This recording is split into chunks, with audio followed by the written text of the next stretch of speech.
I Became a Patron God by Camilla 14. Prologue. The alarm buzzed at 6:45 a.m. like it had every day for the past 6 years.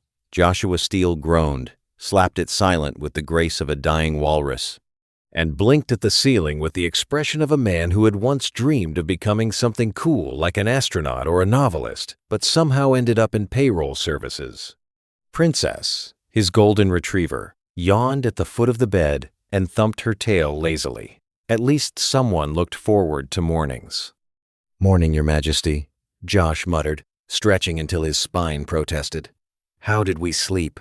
Dream of bones and squirrel diplomacy again?" She yawned in response, regal and unbothered. The kettle whistled as he shuffled into the kitchen, stepping over a chew toy shaped like a dragon. The tiles were cold, the light was gray, and the coffee was bitter because he always forgot to buy the good stuff. He stood there in his threadbare blue robe, sipping and staring blankly at the neighbor's half-frozen garden. Glasgow in November was a gray poem of drizzle and sighs. He left the house at 8:02, same as always, locking the door twice just to be safe, Princess watching from the window with mournful eyes. His car, a red 2002 Ford Focus, wheezed as he turned the key. "Don't worry, girl," he said, patting the dashboard. "You've got another 5 years in you." The drive to the office was uneventful, save for a small victory when he merged successfully without getting honked at. It was the kind of thing he would have told his online friends about if he thought they'd care. 9:13 a.m. Desk. 17B. Second floor. The office was a parade of neutral tones and fluorescent lights. His cubicle had a small calendar of famous castles, a plastic cactus, and a sticky note on the monitor that read, "Smile, they pay you for this." Unquote. He didn't smile. Sally from HR passed by and waved. Josh gave her his best attempt at a charming grin, which looked more like a confused grimace. She didn't stop. He opened his work software, glanced at the inbox, and sighed. Another 50 payment requests. Some flagged as urgent. None actually were. Halfway through lunch, he told a joke about a time-traveling accountant to the group at the vending machines. No one laughed. One guy coughed politely. 5:32 p.m. He clocked out and bought groceries. The cashier called him Sir, which made him feel both respected and strangely old. On the way out, he held the door open for a young couple. They didn't say thank you. Back home, Princess greeted him like he was a returning war hero. She barked, circled him, and brought him a sock he hadn't seen in a week. "You're the only woman who loves me," he said with mock solemnity, scratching behind her ears. Dinner was beans on toast and a leftover sausage. He considered watching a movie, then opted for a gaming session instead, voice chatting with a few online friends from Germany and Canada. It was the only time of day he could really talk without pretending. At 11:18 p.m., Joshua crawled into bed. The room was cold, but the dog was warm. He stared at the ceiling. "Maybe tomorrow," he whispered. "Something different." Princess gave a sleepy huff, and with that, the world turned another page in the dull, decent, quietly lonely life of Joshua Steele. Chapter 1. Just another day? Josh woke up the way he always did, half dreaming, half falling, and almost sent the alarm clock crashing to the floor. His hand slapped at it blindly until it stopped its shrill beeping. Another morning, another perfectly average Thursday. Princess, his golden retriever, wagged her tail at the edge of the bed, ears perked, eyes wide with expectation. She didn't need an alarm. Her internal clock ran on a strict schedule of breakfast, backyard chaos, and tail-chasing marathons. All right, hold your furry horses," Josh mumbled, rolling to his feet. By the time he shuffled into the kitchen, Princess had already run 3 laps through the hallway and was poised at the back door like an Olympian at the starting line. He led her out into the yard, and she exploded into motion, leaping, spinning, barking at imaginary squirrels, zoomies in full swing. Josh made a sandwich without much ceremony. Cheddar, pickles, 2 slices of semi-stale bread. The first bite was halfway to his mouth when his phone buzzed. The caller ID read, Palmer, boss. He sighed, thumbed the screen. Morning, Mr. Palmer. Palmer's voice came through like always sharp, nasal, and joyless. There's been an issue at the company. A fire broke out in the archive room. We're halting operations for a few days. This does not mean paid leave. If you want that, you can burn your vacation days. Otherwise, suck it up like the rest of us. Click. Josh stared at the now black screen for a beat. Rude bastard, he muttered, then took an angry bite of his sandwich. As if I lit the damn place on fire. Still, part of him was a little pleased. Unexpected time off wasn't the worst thing in the world. He wasn't struggling for money, and being frugal to the point of martyrdom had its perks. The 2002 Ford rattling in his driveway still ran. His shoes had holes, but his savings account was healthy. He could afford a break. And Princess would be thrilled. 20 minutes later, he laced up his running shoes and grabbed the leash. Princess pranced like she'd won the lottery. The park was crisp with late autumn chill. Leaves crunched underfoot.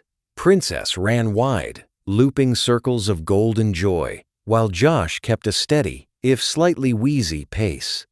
For a brief moment, things felt simple, like his life wasn't an endless stretch of spreadsheets, instant coffee, and awkward silences. All right, girl, let's head back. I'm losing feeling in my toes, he said, rubbing his hands together. They returned home in good spirits. Josh kicked off his shoes, turned the lock behind him, and the world glitched. Geix Tahinor was born into a lesser mage family. Both of his parents and his two older siblings possessed respectable magical talent, and from the time he could walk, he dreamed of following in their footsteps. There had never been another future in his mind. That dream shattered on his 10th birthday.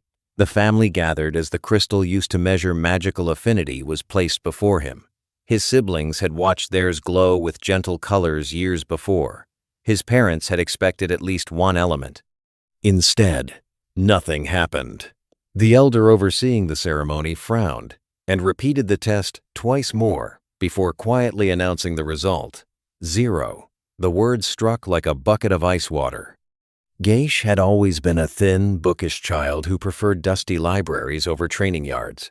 The thought of becoming a swordsman was laughable, yet the alternative was even worse in his eyes.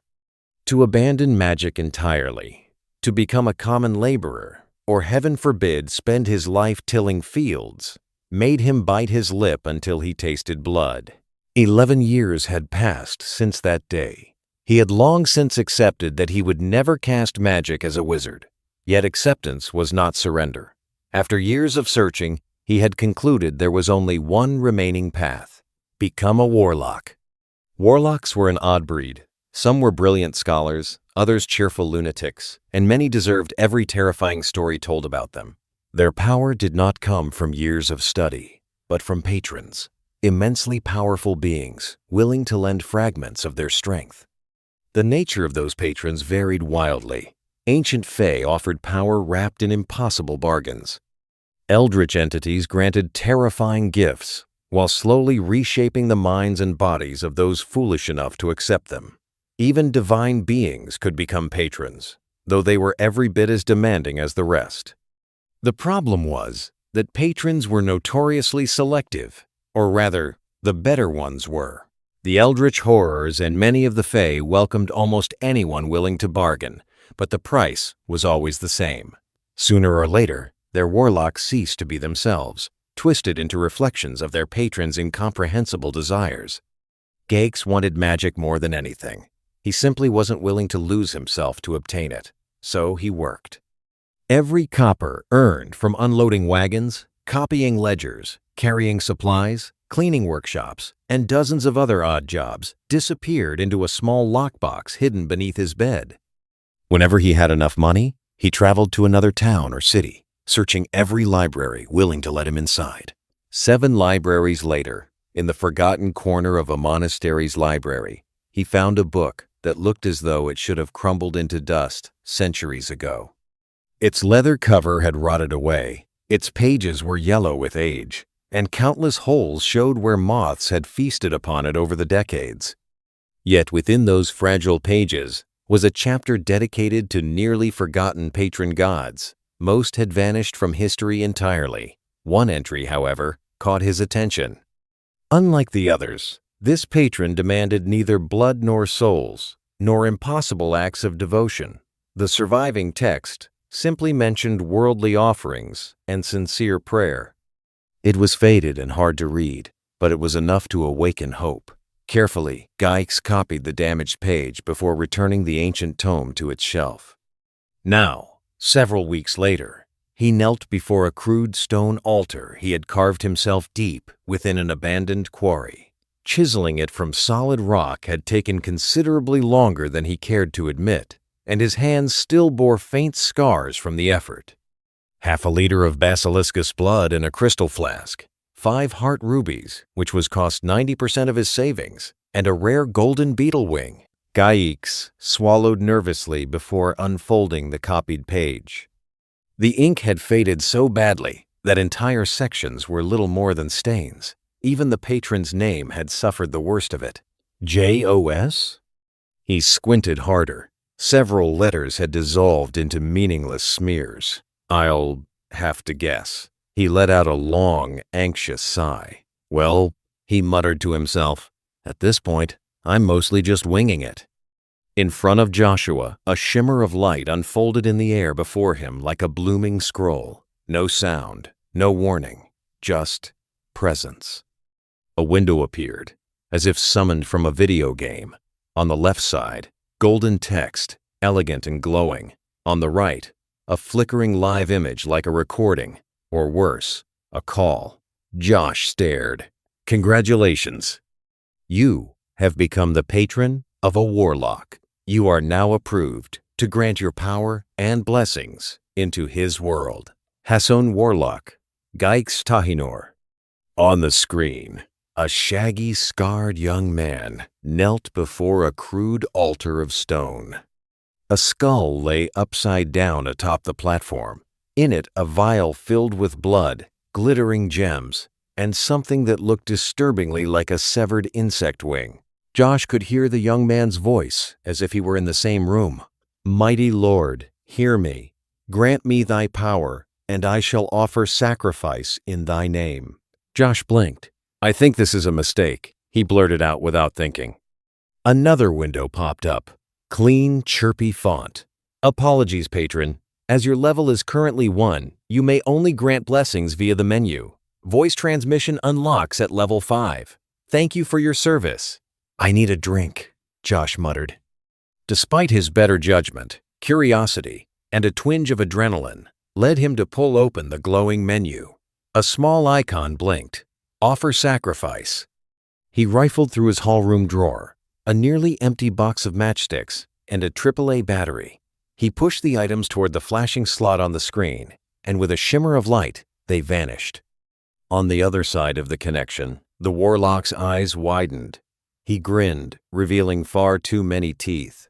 With a guttural cry, he smashed his forehead into the dirt and shouted something in a language Josh didn't recognize, but the tone was reverent. Then the screen cut out. Josh stood there, alone in his entryway, holding lint and a half-eaten sandwich. He looked down at Princess, who had flopped onto the rug with a sigh. Right, I did wish for something to change. Princess sneezed. Josh half suspected this was all in his head, a vivid daydream brought on by stale cheese and mild unemployment. But then he noticed it, a small, blinking icon in the corner of his vision. No matter where he looked, it hovered there, persistent and unnatural. What the hell? He muttered, squinting. On instinct, he thought about opening it. It worked. You have 1 incoming sacrifice to convert. A what? He said aloud, frowning.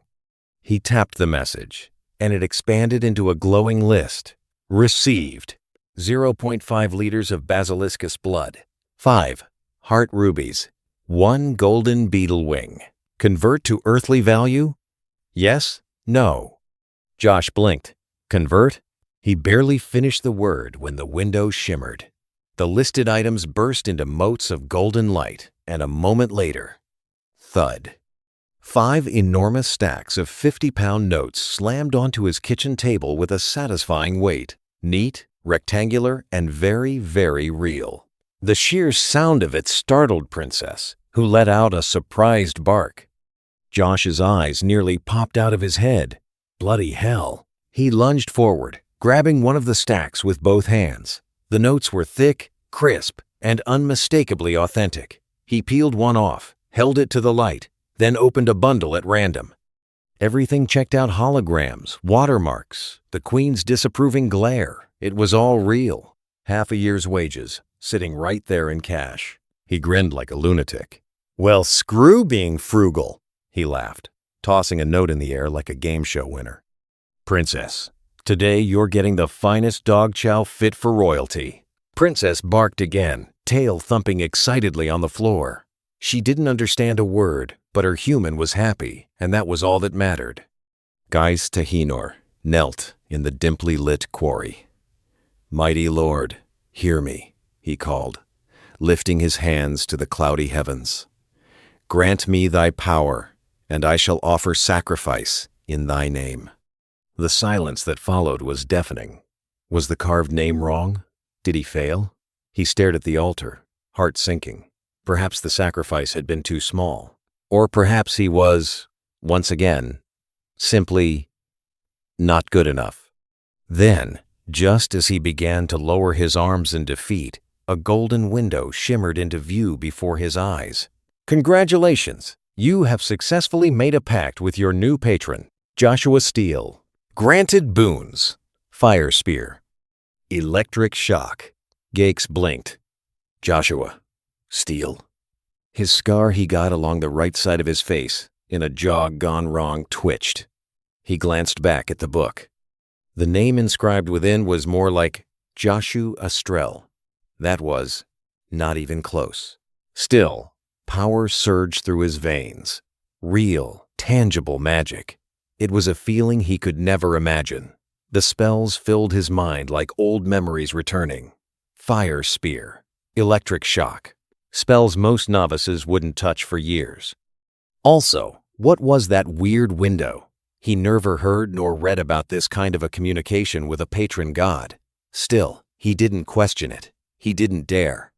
With wide eyes and a trembling smile, he dropped to his knees and slammed his forehead into the earth. "Thank you, great patron," he whispered, voice thick with awe. "For your mercy, for your blessing, I am yours." Joshua arrived home just after noon, the boot of his battered Ford Focus stuffed to bursting. It took him nearly 10 minutes and 3 trips just to unload everything. 2 new pairs of shoes, 5 shirts that actually fit, a set of plush lounge pants, and a proper winter coat, one without a hole under the shoulder like the old one that had let the November wind poke him in the ribs for the past 2 winters. Princess, his ever-faithful golden retriever, was bouncing with excitement as her spoils piled up on the kitchen floor. A mountain of squeaky toys. 5 bags of the most absurdly expensive gourmet dog food he could find, and a fresh ribeye steak, already defrosting. "Don't say I never spoil you," Josh said, tossing her a new stuffed rabbit. She grabbed it mid-air and bolted into the hallway, tail sweeping everything in its path. Feeling victorious, he flopped into his computer chair, cracked his knuckles, and opened Steam. One by one, he ticked off his wish list. Every game he'd wanted for the last year, bought in a single glorious binge. One started downloading immediately, and he leaned back with a grin, already imagining the afternoon ahead. Then a pop-up appeared. Not gold this time. Green. Josh blinked. Your favored warlock, Geist Tahinor, has defeated 2 black wolves, 1 phase puma, 1 human, Pell Striker. All kills made using your boons. Plus 17 patron points earned. He raised an eyebrow. Hold on. So if he uses my blessings, I level up? He rubbed his chin, suddenly curious. What did that box of matches and a battery do for him anyway? No answer came, of course. The system was tight-lipped. Josh sighed. Let's just hope he's not using his powers to roast villagers, and that defeat doesn't necessarily mean kill. He hesitated a moment, then pressed his palms together in mock prayer. Bless you, Gaex Tahinor. May your enemies be ugly and your conscience cleaner than mine. With that, he closed the window and mentally filed the warlock away under NPCs I probably shouldn't think too hard about. It helped with the moral ambiguity. That afternoon passed in warm indulgence. He played fetch in the yard with Princess, ate an entire gourmet meal courtesy of a delivery app he normally avoided like the plague. Lost 2 hours to an RPG where he wasn't someone's patron, and by midnight, full and content, he collapsed into bed face first, already snoring before his legs stopped twitching. Gaex arrived back from his first mission covered in blood. Thankfully, none of it was his. The adventuring party he had joined turned out to be a disaster.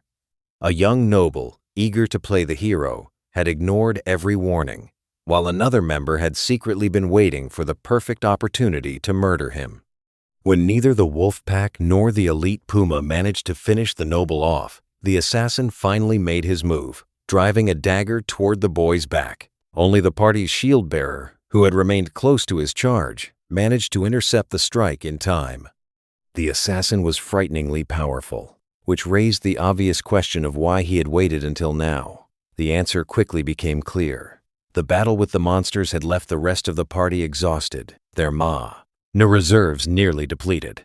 This was the moment he had been waiting for. Gaex, however, discovered something impossible. While everyone else struggled to squeeze out the last remnants of their mana, his own reserves felt bottomless. Every fire spear he cast was immediately followed by another, then another, until the air itself shimmered from the relentless heat. The assassin was fast, weaving between the blazing projectiles with practiced skill. But no one expected a novice warlock to unleash an endless barrage of deadly spells. Sooner or later, even the quickest feet would foul. One spear caught the man square in the head. There wasn't even time for a scream. His head vanished in a burst of flame and ash, while the rest of his body crumpled to the ground like a sack of potatoes.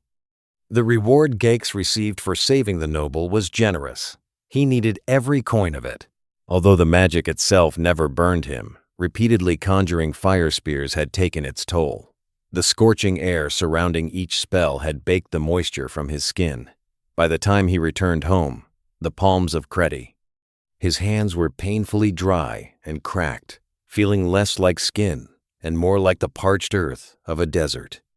The following days passed without much fanfare. No golden pop-ups, no strange voices, just the occasional soft green window blinking in the corner of his vision, reporting the defeat of some obscure beast names like Gorehound or Glassback Boar, earning him a modest handful of patron points. Joshua paid them little mind. More notably, his workplace had reopened, and so, like clockwork, he returned to his cubicle on the second floor, prepared for another round of gray lights, cold coffee, and lukewarm greetings. Only something was different. People didn't look through him anymore. He caught his reflection in the glass of a vending machine and blinked. For a brief moment, he barely recognized himself. He looked alive. Clean-shaven, hair slicked back with a touch of care. His new cobalt blue suit fit like it belonged on someone who didn't hate mornings. The gray, slouched shadow of a man who once drifted through these halls seemed to have vanished overnight. "Was it the suit?" he muttered under his breath, adjusting his collar. "Morning, Josh." Sally from HR passed by and smiled. He watched her go, stunned. Scott, one of the more sociable coworkers, appeared beside him a moment later with a grin and a thump on the shoulder. "Looking sharp, man. Had a glow-up? Or is there a secret girlfriend you're not telling us about?" Josh chuckled. "Nah, just decided to get out of my shell, I guess." "Well, about damn time. You should come bowling with us Friday, whole crew's going." Josh paused, then nodded. "Yeah, sure, why not?" Even the office coffee tasted better that morning.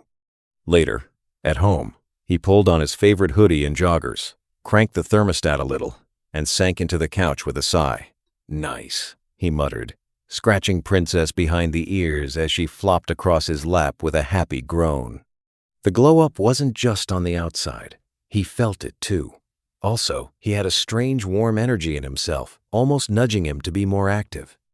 Gaix Tahinor had never known power like this. His spells weren't absurdly destructive, but they were persistent, tireless. So long as he focused, he could summon fire and lightning without end. And that made him invaluable. He had been invited to join an elite expedition into the contested borderlands of the Fanax Empire. The plan was simple on paper. 50 dungeon raiders would cross the frontier, strike deep into the Empire's flank strike, and withdraw before reinforcements arrived. It was supposed to be a swift, decisive operation. As the youngest member of the expedition, Gaix endured no shortage of jokes from the veterans. Most doubted he would survive his first real campaign, while others simply found amusement in the scar-faced warlock kid carrying enough supplies for an army medic. They weren't entirely wrong. Before departing, Gaix had spent a good portion of his recent reward on a pair of fire-resistant gloves and a dozen healing potions. The expedition reached the border by wagon, joining dozens of other raiders gathering beneath the cover of night. His real reason for volunteering, however, had little to do with patriotism or adventure. Ever since forming a pact with his patron, the strange blue window, whose name he had eventually learned was simply the System, had become an almost constant companion. It tracked his actions, rewarded his accomplishments, and most importantly, issued quests. Unlike ordinary guild contracts, these quests paid no gold. They rewarded wish points. According to the System, wish points could be exchanged for blessings from his patron whenever he lacked suitable sacrifices. They were unimaginably valuable. The moment Gaix overheard talk of the expedition, a blue window had appeared before his eyes. Hard difficulty quest. Participate in the Fanax border raid. Reward: 500 wish points. He had accepted without a second thought. Chapter 2. Stepping into the light. 2 whole days of travel time later, they arrived and got ready to support the main army. Only the Fanax Empire had struck a secret deal with the southern clans, merciless warriors infamous for their brutality. The ambush turns into a counter-ambush, and all hell breaks loose. Their party attacks from the forest at first, all seems to work as planned on for several mages just behind Gaix to make sounds no human, beastman, or else should. The croaking of dying people, and a whole hidden band of berserkers. Gaix fought tooth and nail. Fire lances and lightning flew from his hands in all directions, lighting up the chaos. He barely paused to breathe. But the southern dogs were too many, too fast, too crazy from some mushroom brew to boot. In minutes, their proud company had been reduced to 35, and even that was a generous count. Many were bleeding. Most were terrified. Berserkers were nothing to scoff at. They managed to reach their camp with a hasty retreat and a few barrier spells, but the mages were few and running low on mana. Since seemingly they managed to lose the southern berserkers, many fall into the dirt, adrenaline no longer keeping them upright.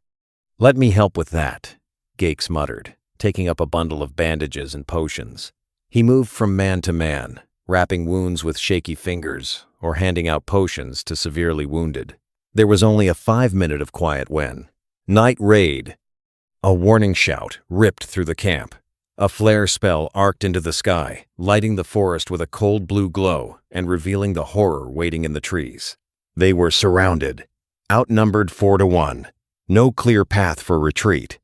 Gaix spat and whispered, "Fuck," before launching a fire lance from each hand, eyes burning with panic. He looked at the system screen he could see whenever he focused on it. Each kill gave him 1 wish point, and currently he only had 21 from the few beasts before in the current fight. To call for a minor wish, he needed 35, so he gritted his teeth and focused on killing as fast as possible. Joshua was in his cubicle, halfway through his 3rd coffee, when a green pop-up suddenly appeared. Gaix Tahinor has defeated Ilu Famner, human. Vrel Kaizan, human. Dalner Kofpi, human. Stravana, human. The feed kept scrolling. Names, dozens of them. Humans, too many to count. Josh squinted. "What in God's name are you doing, Gakes?" A coworker glanced over. "Something wrong, Josh?" No. Just thinking out loud," he muttered, quickly closing the window. He tried to focus on his screen, but the names kept flashing in his mind like gunshots. Did that guy just off a couple dozen people? By early afternoon, he'd finished all his assigned work and filed out early without so much as a word. He drove home in silence, a quiet pressure mounting in his chest. "Show Geigs Tahinor," he demanded the moment he sat down at his desk. "Visual feed requires active prayer from Warlock at current patron level." "Shit!" he cursed, slumping into his chair. Then ping, another pop-up, and another. Names again, 5, 10, 20. Then the screen shimmered, the golden hue flared, and the visual feed opened. Joshua's breath caught in his throat. The screen showed a burning grove littered with bodies, some scorched black, others split open like butchered animals. Smoke curled from the trees. Arrows littered the ground like dead leaves. In the center, a small ring of survivors stood back to back, facing down a horde of feral, snarling warriors. And there, bleeding from the shoulder, was Geigs. "Dear Patron Joshua Steele," Gakes' voice came through, shaking with desperation. "I pray for your help and salvation." Josh leapt from his chair. "Oh, for the love of—" He dashed to his bedroom and began scrambling for anything to offer. His eyes landed on a collector's edition Witcher figurine. Then Jon Snow. He shook his head. Not enough. Spinning, heart-pounding, he saw it on the top shelf. His prized Balefire Cerberus figurine. A towering triple-headed monster in sculpted obsidian resin. 80 pounds. Back in high school. The crown jewel of his nerd shrine. He hesitated, then smiled grimly. "All right, old boy. Time to shine." He dragged it into the system's blessing slot. The moment it touched the panel, it vanished in a flash of crimson light. The feed flared white, then black. Then a low growl rumbled through the screen. The Balefire Cerberus now stood 14 feet tall, molten eyes blazing, smoke curling from its fanged maws. It towered behind Gakes, who stared up at it, slack-jawed, in awe and terror. Josh's heart dropped. No, those are the allies, not the enemies." The monstrous beast tilted one of its heads and looked directly at Josh through the screen, through the world, through everything. For a single heartbeat, they locked eyes, across realities, and the Cerberus nodded. What followed was not a battle. It was a massacre. The beast pounced, mauling, ripping, and incinerating everything in its path. It didn't just kill, it devoured. Blood sprayed, warriors screamed, and within minutes, the enemy was reduced to ash, bone, and silence. Josh slowly sank back into his seat, mouth hanging open, hand still hovering over the keyboard. Princess whined at his feet. "I think I just summoned Satan," he whispered. They were surrounded. The flare spell had lit the forest just long enough to reveal the truth. They were outnumbered 4-1, hemmed in by shadows wearing war paint and carrying bone-forged blades, Southern clansmen. Fanax war mercenaries. Gakes stood among the wounded and weary, sweat and blood clinging to his robes. His magic reserves were technically endless, yes, but his body was not. Every fire spear, every crackling bolt, each summoned spark had chipped away at him like a blade against stone. His fingers trembled. His mouth was dry. And he was afraid. But he shoot wildly into the incoming enemies. The commander's voice was gone, killed, or lost in the chaos. All that remained now were whispers and glances between the bloodied few who had survived the first ambush. Gaius knelt behind a fallen comrade, hands shaking as he tried to wrap a torn bandage over a gaping thigh wound. It was pointless. They wouldn't live to see morning. Another flare spell lit the night. The enemy was closing in, methodically, like wolves in tall grass. Gakes finally saw well enough to land a few killing blows along with his team, the counter for his wish, finally turning to 35. He dropped to his knees, smeared with blood and ash from the fight. His forehead touched the earth as he whispered, voice quivering, "Dear patron Joshua Steele, please, I pray for your help and salvation." He didn't expect an answer, but the world felt an unseen hand. The air split. A roar, not from lungs, but from hell itself, tore through the glade. The earth trembled. The trees bent backward, as if shielding their leaves from what came next. A great burst of sulfur smoke and heat erupted behind him. Gaix threw himself back. The air turned choking hot, thick with the stench of brimstone and scorched iron. From within the smoke, glowing chains clanked as something moved. Then it stepped forward. A Cerberus, not a Sumwek summon, but a monster straight from the deepest nightmares. 14 feet tall at the shoulder, 3 snarling heads ringed with flame, eyes burning with ancient fury. Each breath was a furnace, each claw the size of a man's chest.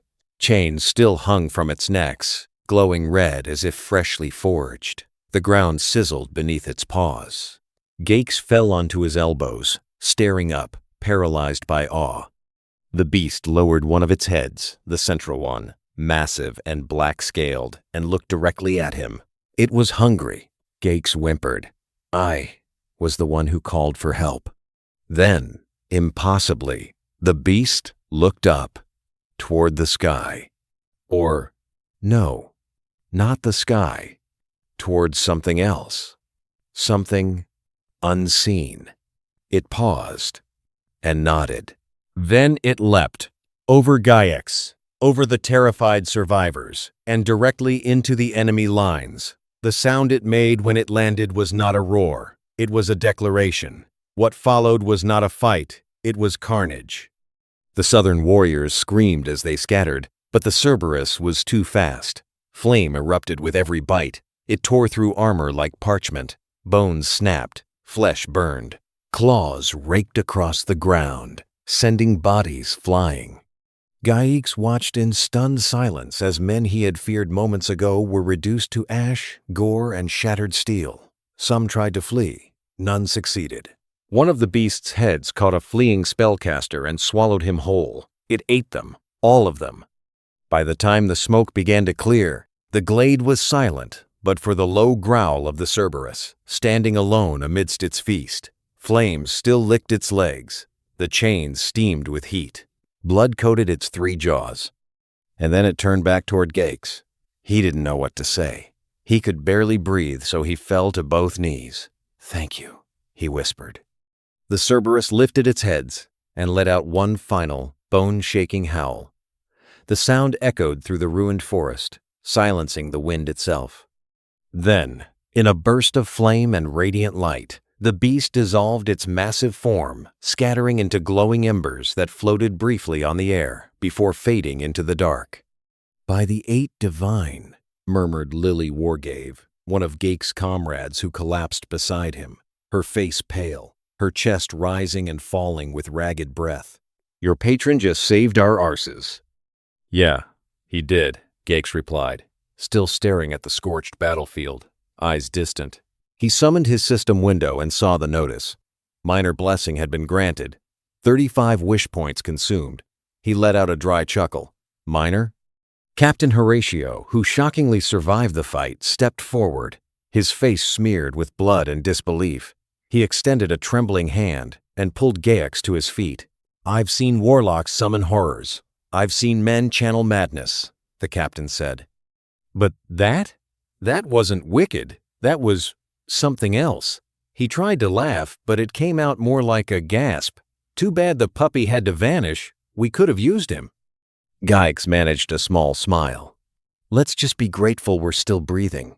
He looked up at the sky. "Thank you," he whispered, voice sincere. Truly. Far away, in a world of screens and toys, Joshua leaned back in his gaming chair, a grin tugging at the corner of his mouth. "Yeah, no worries," he muttered. "I got you, bro." The figurine, his prized Balefire Cerberus, was gone for good. It hadn't reappeared. No refund, no souvenir. Just scorched memories, and one hell of a story. And still, he couldn't stop smiling. He'd saved not only his warlock, but dozens of people. Real ones, probably. It didn't feel like a game anymore. Then a thought struck him.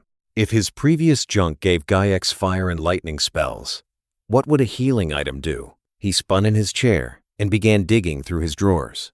Old batteries, USB sticks, expired gift cards. There it is. He held up a slightly dusty bottle of aloe vera cream, the kind that promised faster healing and skin regeneration. A silly purchase from a summer trip he barely remembered. Let's hope this works. He placed it into the glowing blessing slot and pressed Convert.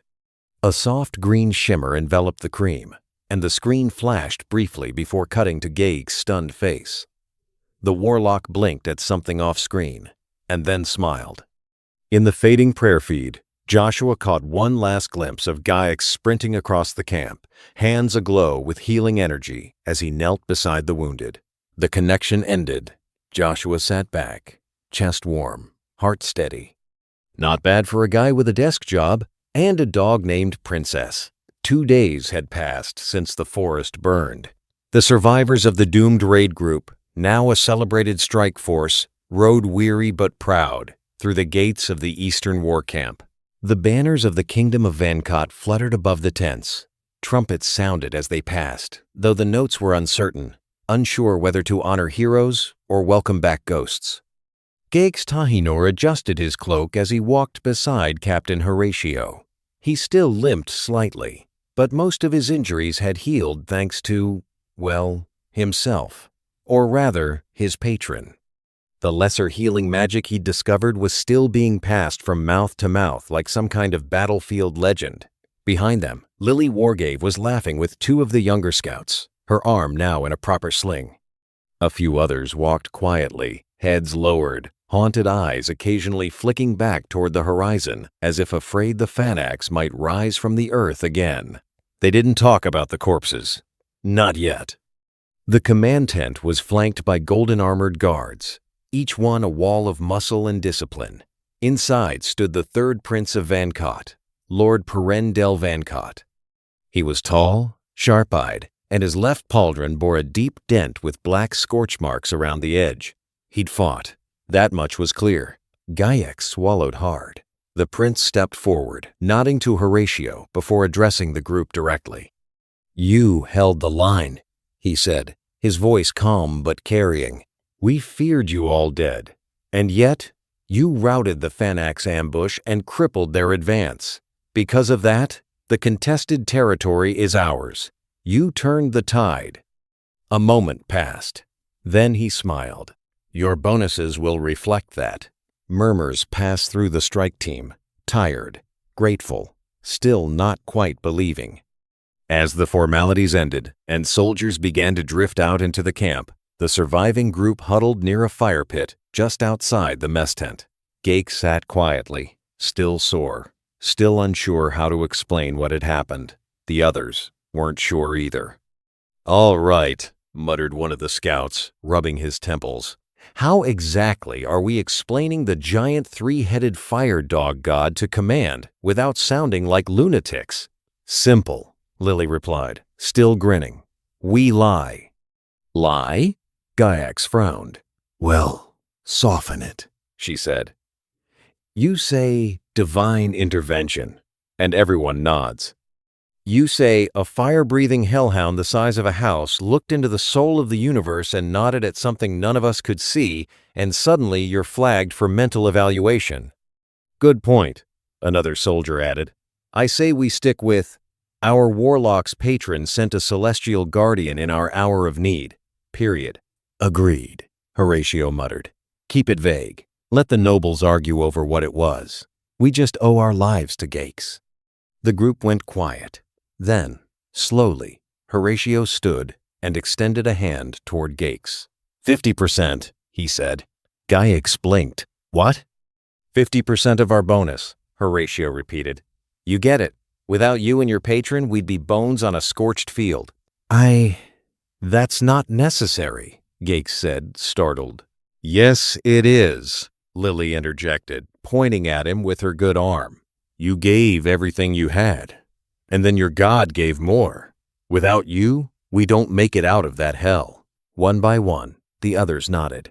50%, they echoed. Gates lowered his head, overwhelmed. Thank you.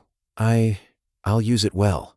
No pressure, Lily smirked. Just make sure your next miracle comes with a leash. That earned a round of much-needed laughter. Geix needed an altar. Urgently. Technically speaking, the altar wasn't essential. The connection with his patron didn't require it. No glyphs, no conduits, no ancient runes. But it was symbolic. And symbolism mattered, especially to warlocks. A proper altar showed reverence, structure, and intent. It was the only anchor he had in a relationship that was otherwise built on fire, lightning, and silence. So, he gathered stones. Flat ones, smooth ones, heat-cracked ones pulled from the edge of the burned glade where the Cerberus had been unleashed. He set them in a ring, stacking them with careful symmetry.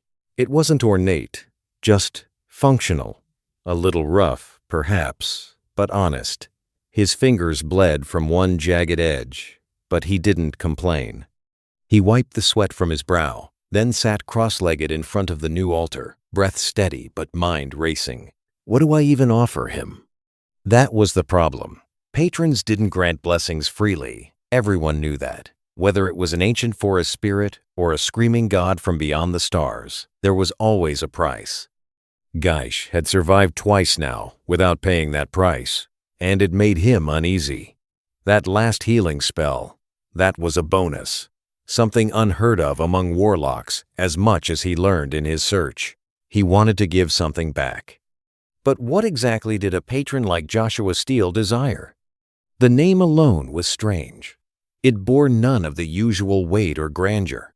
It wasn't the dark chant of an eldritch god or the melodic drift of a fey lord.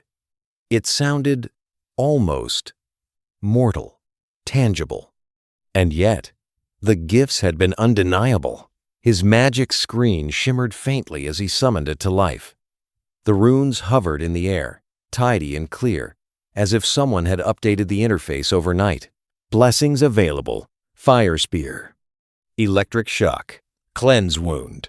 He tapped the third with a warm smile. Cleanse Wound halts bleeding and accelerates natural recovery. Does not regrow tissue or repair bone. A support spell. Simple in design, but astonishing in function. Priests trained for years to access such magic, and even druids, natural masters of healing, would have envied its utility. The fact that he could use it endlessly only deepened the mystery. He now had long-range firepower, close-range lightning arcs, and restorative support. There was no consistent theme to them, no elemental alignment, no school of magic. And then there was the Cerberus. He still couldn't fully grasp what had happened. A 14-foot beast of living flame and fury, chained like a prisoner of war, summoned with a single, desperate prayer. It consumed a minor blessing worth of wish points, simply appeared, acknowledged him, spared them, and obeyed. He scratched his jaw, frowning deeply. Joshua Steele, he murmured to himself. What are you? A demon of metal?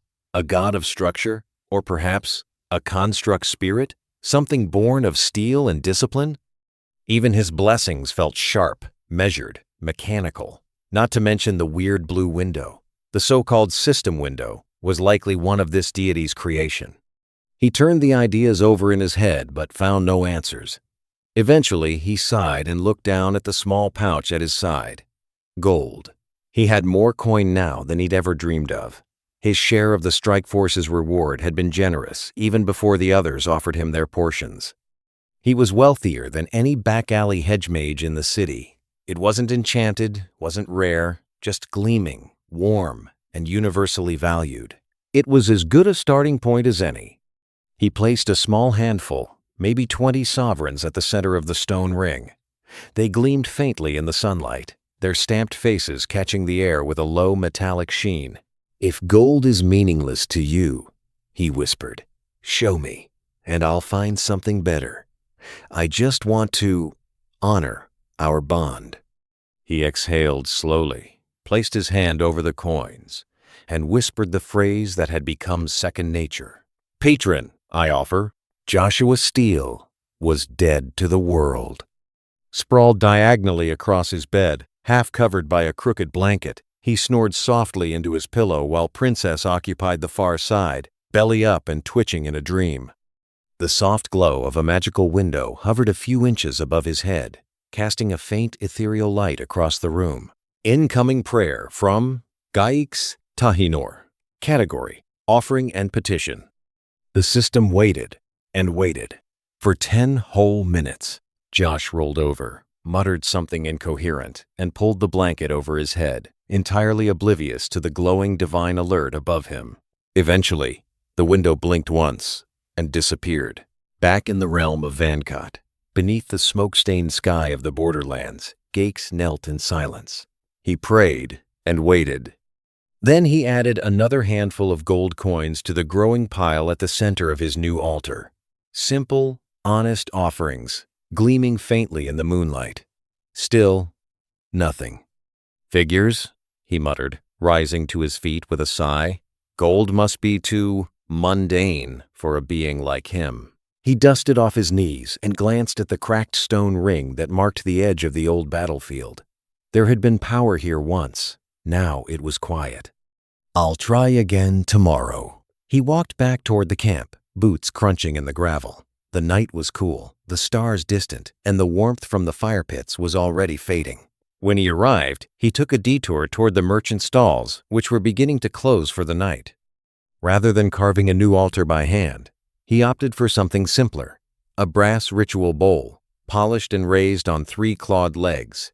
Lightweight, compact, easy to travel with. It wasn't elegant, but it would serve. What he needed now wasn't ceremony, it was knowledge. The next day, Gaix arrived in Avonglade, the nearest city on the Vankot side of the border, a place known for its sprawling markets, tight alleyways, and secrets traded like coin. It was also home to one of the few places a warlock could go without drawing attention, the Black Pitcher. Despite the name, the tavern's interior was warm and raucous. Smoky lanterns hung from rusted chains, casting shifting shadows across the wooden walls. Most of the patrons sat hooded and hunched, speaking in low tones. The air smelled of old ale, wet wool, and faint traces of brimstone. It was a haven for the unsavory. Rogues, assassins, dark mages, and warlocks. People society politely ignored so long as they stayed here. Behind the bar towered Griselle, a half-troll with braided gray hair and arms like tree trunks. She moved with surprising grace, balancing trays stacked with mugs and plates, seemingly unfazed by the din. Her resilience allowed her to work triple shifts, and the tavern never lacked her presence. At the door stood Corin, a half-orc with crossed arms and a permanent frown. His greatsword leaned against the wall, untouched, because no one dared challenge him. He didn't frisk guests or interrogate them. He simply watched, and that was enough. Gaix made his way through the crowd, earning a few wary glances, but no resistance. His robes were clean, his eyes were tired, but focused. And he carried himself with the quiet posture of someone who had survived death. It took less than 5 minutes to spot the trio. 3 warlocks, deep in discussion at a corner table beneath a crooked iron chandelier. Their drinks sat untouched. Their eyes glimmered with mana residue. One of them, a woman with golden sigils burned into her jawline, was gesturing animatedly as she spoke of the realm of sunken gods. Gaix approached slowly and nodded toward the empty chair. "May I?" The 3 paused, looked him over, then exchanged glances. One of them, an older man with a salt and pepper beard, smiled and lifted his mug. "A brother in the craft is always welcome," he said, voice smooth with experience. "Pull up a chair, friend." "Cheers to shared madness," the second muttered, lifting his own mug in a half-hearted toast. The table was thick with the scent of damp parchment and stale ale, but Gaix barely noticed. He sat across from 3 weathered warlocks, each dressed differently, each scarred by a different life, and each studying him now with a mix of curiosity and quiet wariness.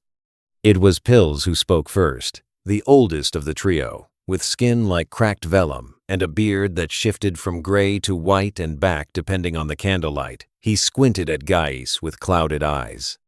Joshua. Steel, you say? The name left his lips slowly, like it tasted foreign. That's no fae, not an ancient, not a god I've heard whispered in any circle, high or low. The woman beside him, Petra, leaned forward slightly. Her black hood fell just enough to expose the golden sigils etched like tattoos along her jawline, magically branded markings that pulsed faintly with restrained power. Steel sounds. Constructed, she murmured. Man-forged, not born of nature or void.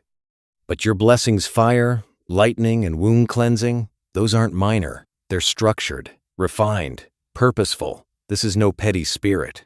Whatever it is, it knows what it's doing. Which makes it more terrifying, Pills muttered, tapping the edge of his mug. I've dealt with patrons who gave too much too fast. They always come calling later. And what would you suggest? Gates asked, voice calm, though a thread of tension coiled in his chest. It accepted an eclectic sacrifice. Gems, blood, enchanted wing, but not gold. It hasn't spoken, hasn't shown itself again, and I don't know what it wants. Pills scratched his chin thoughtfully. Send a commandment tablet, he said at last.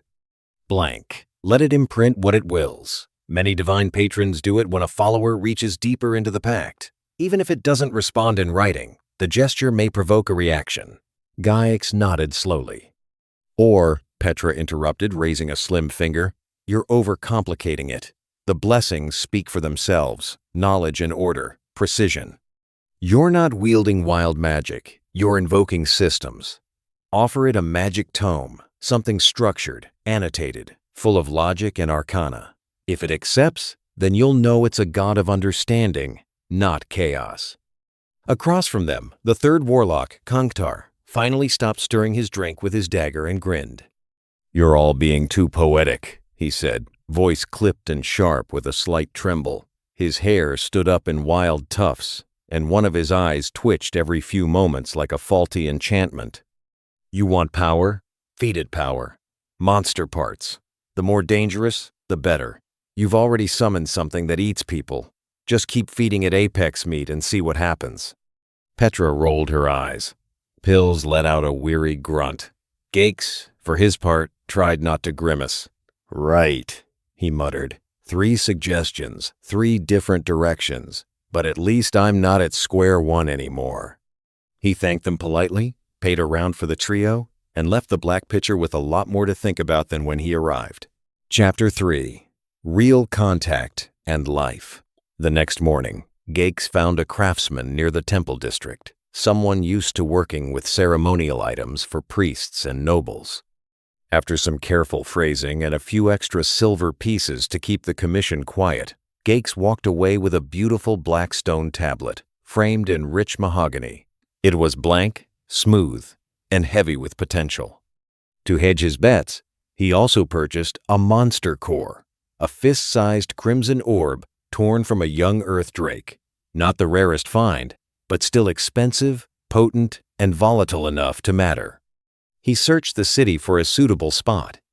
Temples were too holy. Alleys were too exposed. Eventually, he found a shallow alley tucked behind a shuttered tannery, dark and quiet, with no foot traffic and a clean, dry stone patch near a crooked window. It would do.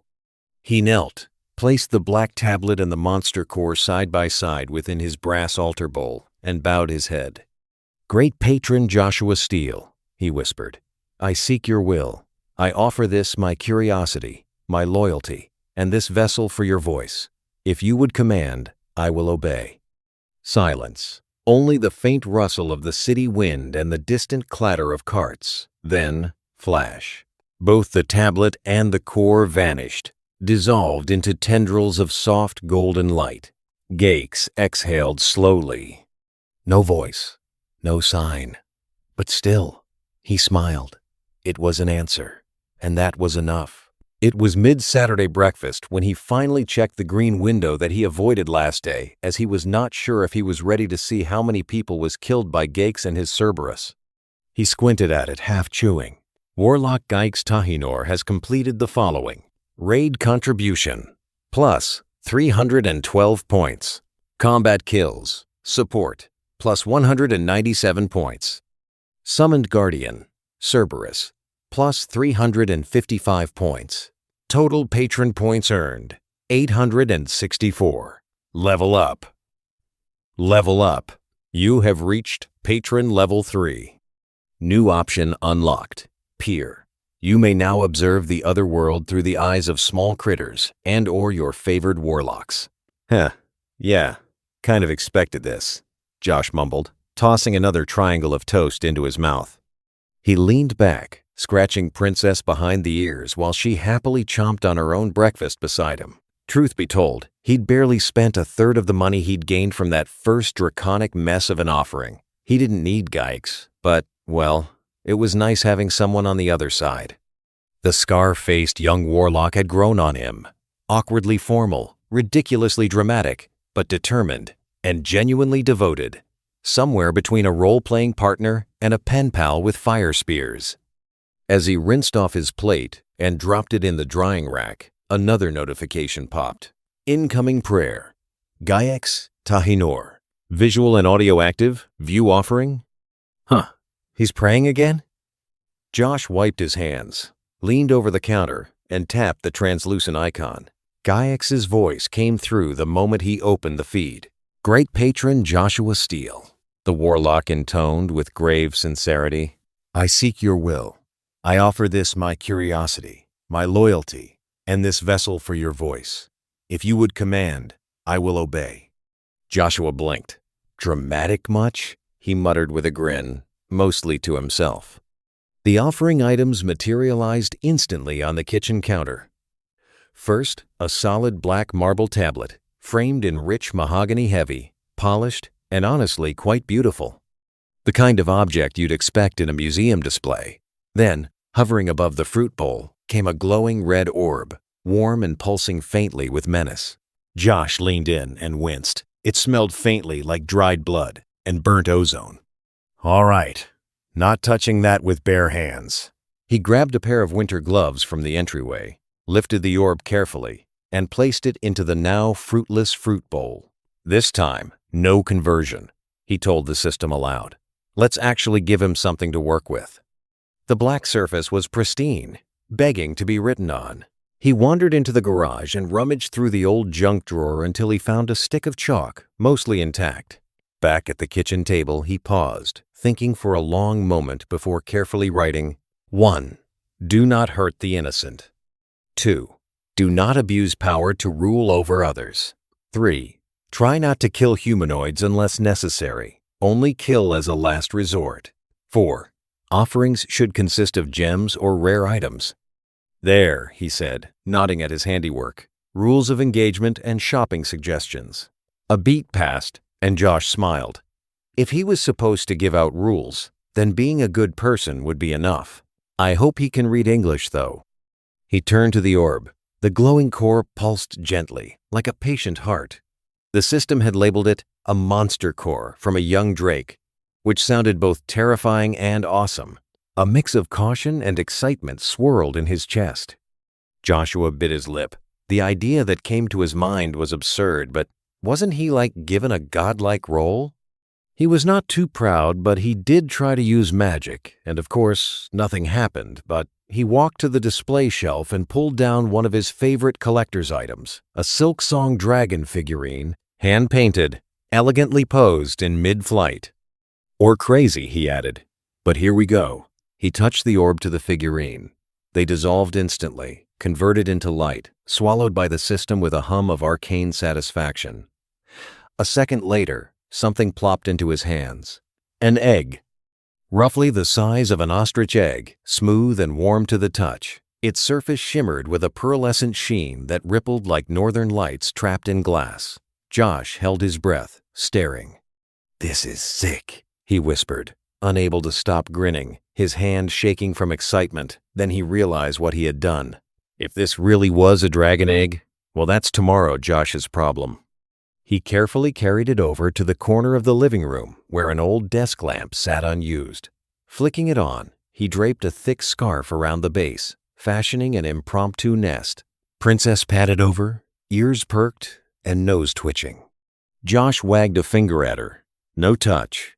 She sat obediently, tail wagging, eyes fixed on the softly glowing egg. Finally, he returned to the black marble tablet. With a slight push and a mental confirmation, he slid it into the glowing blessing slot. Blessing. Accepted. Delivering commandments.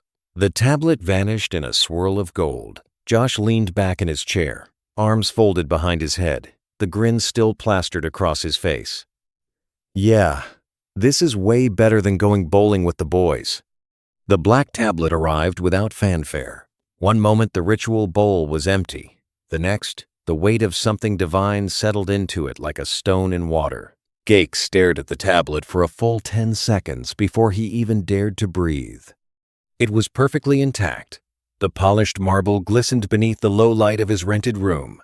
The mahogany frame had been lovingly preserved, and across its obsidian surface, glowing faintly in chalk-white symbols, were runes he had never seen before. His stomach dropped. No, no, no, no, he whispered, carefully lifting the tablet out of the bowl and holding it up to the light. He turned it this way and that, hoping some pattern would emerge, some glyph would suddenly click in his memory. They didn't. The symbols weren't elvish, draconic, celestial, or any known runic structure. They were elegant, neatly spaced, but utterly alien. Gakes nearly ran out the door, tablet clutched in both hands, like a sacred artifact. He didn't even stop to eat. His destination was clear: the library of Avenglade. The old marble library sat nestled between the city's noble quarter and the temple district, open to the public, so long as one had clean boots, quiet manners, and no history of stealing grimoires. Gakes had just enough of all three. He stormed through the front doors, nearly knocking over a scholar and half startling a roosting owl familiar from its perch. He set the tablet down on the nearest empty table and rifled through the catalog with shaky fingers. Nothing under steel, nothing under unknown divine script, nothing under modern common derivatives, not even a hint under foreign deific dialects. He moved from one aisle to the next, a growing frenzy building in his chest. Sweat beaded at his brow. He whispered comparisons to himself, tracing each rune with his fingers and muttering old linguistic theories. He had just pulled his 5th book off the shelf when a voice interrupted. "You look like a man decoding prophecy or having a breakdown. Possibly both." Gayex turned around sharply. A man in sky-blue robes stood nearby, holding a cup of tea and looking far too casual for someone walking through a cathedral of knowledge. His robes were lined with gold-threaded runes, and his fingers sparkled faintly with active spell work. "I'm Archmage Calivan," the man said with a polite nod. "Would you like assistance, or shall I continue watching you suffer?" Gayax straightened, trying not to sound too desperate. Also, meeting with someone of power was not what he expected, but he reacted fast and bowed deep. I received a divine message from my patron, but the script is unknown, not magical, not any language I've ever seen." Calivan stepped closer, peered down at the tablet, and raised a brow. Interesting. No, this isn't from our world at all. This is language from elsewhere, true alien script, though quite elegant. He tapped his fingers together. "I can translate it if you like." Gakes blinked. "You can?" "For a modest sum," the mage added with a smirk. "How modest?" 15 gold. The knot in Gykes' stomach twisted harder. 15 gold was more than 3 months of expenses at the least. Still, he had it, and this wasn't just a curiosity. It was commandments. Divine scripture. "Fine," he sighed, reaching into his pouch and handing over the coins one by one. Calivan pocketed them without shame and extended both hands over the tablet. His voice dropped into a calm chant, and a wave of light shimmered across the black surface. The alien letters writhed slightly, then slowly, like rising ink, translated themselves into perfect, legible common. Gakes leaned in, heart pounding. 1. Do not hurt the innocent. 2. Do not abuse power to rule over others. 3. Try not to kill humanoids unless necessary. Only kill as a last resort. 4. Offerings should consist of gems or rare items. Simple. Clear. A moral code. A list of expectations. There was no demand for worship. No blood tax. No burning cities in his name. Just restraint. Kindness. Curiosity. Calivan gave a low whistle. Well, that's a first. Most gods ask for sacrifices or weird stuff. Yours just wants you to be decent. Gaix didn't respond. He was still staring at the words. Something warm, something strange filled his chest. Part reverence, part relief. Thank you, he finally murmured. Then, tablet cradled like a newborn flame, he walked back out into the city with renewed purpose. His god had spoken. The morning started with loud barking. Joshua snapped awake to the sound of Princess losing her mind, claws scrambling against the hardwood floor and her deep woofs echoing through the hallway.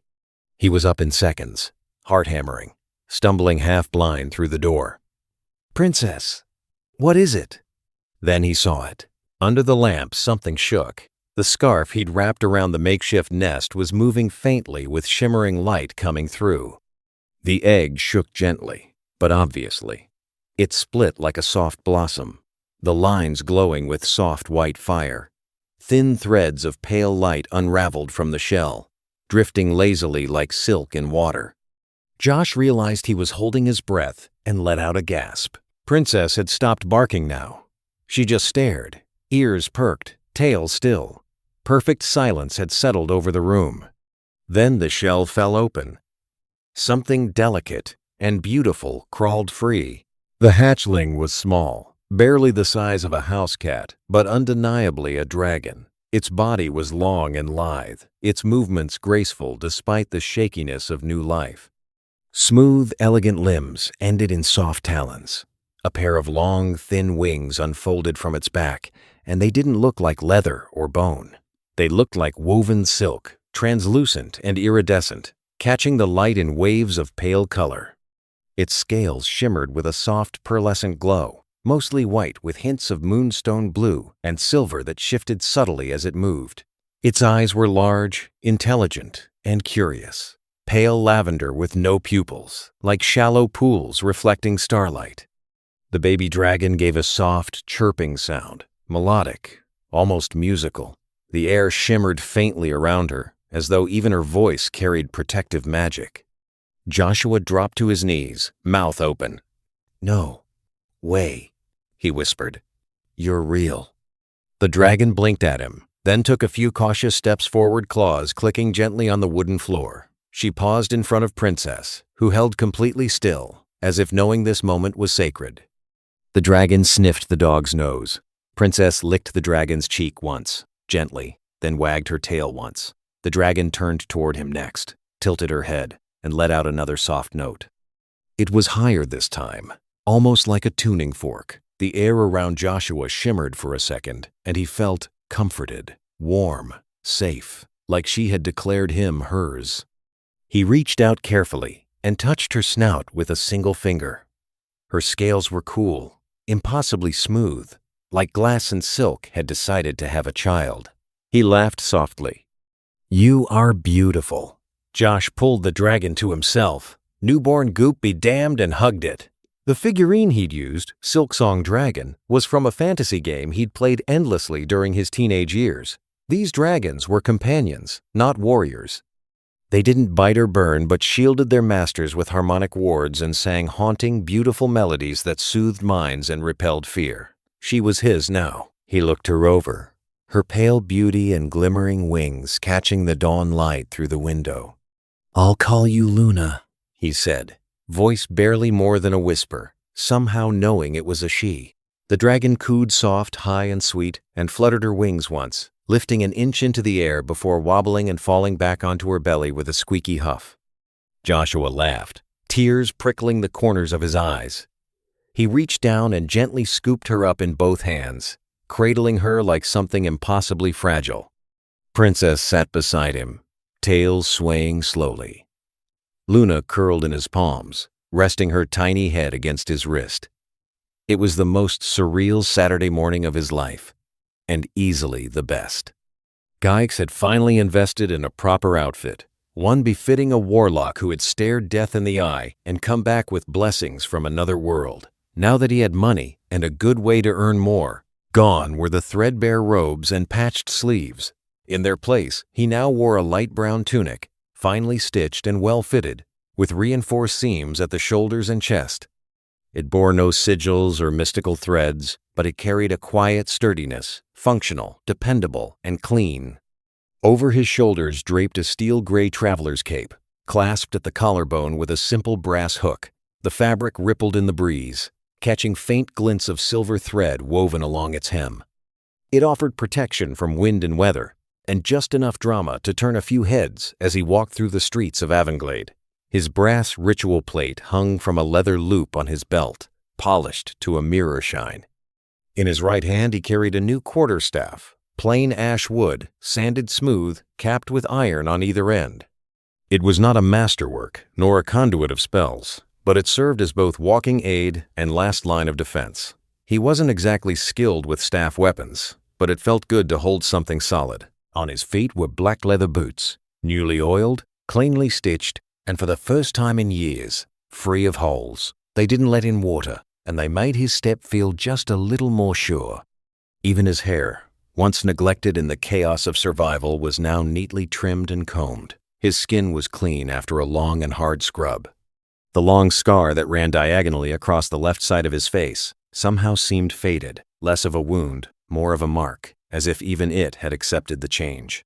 He wasn't flashy, he wasn't noble, but for the first time in a long while, Gaix Tahinor looked the part not of a desperate man fumbling with old magic, but of an adept magic user.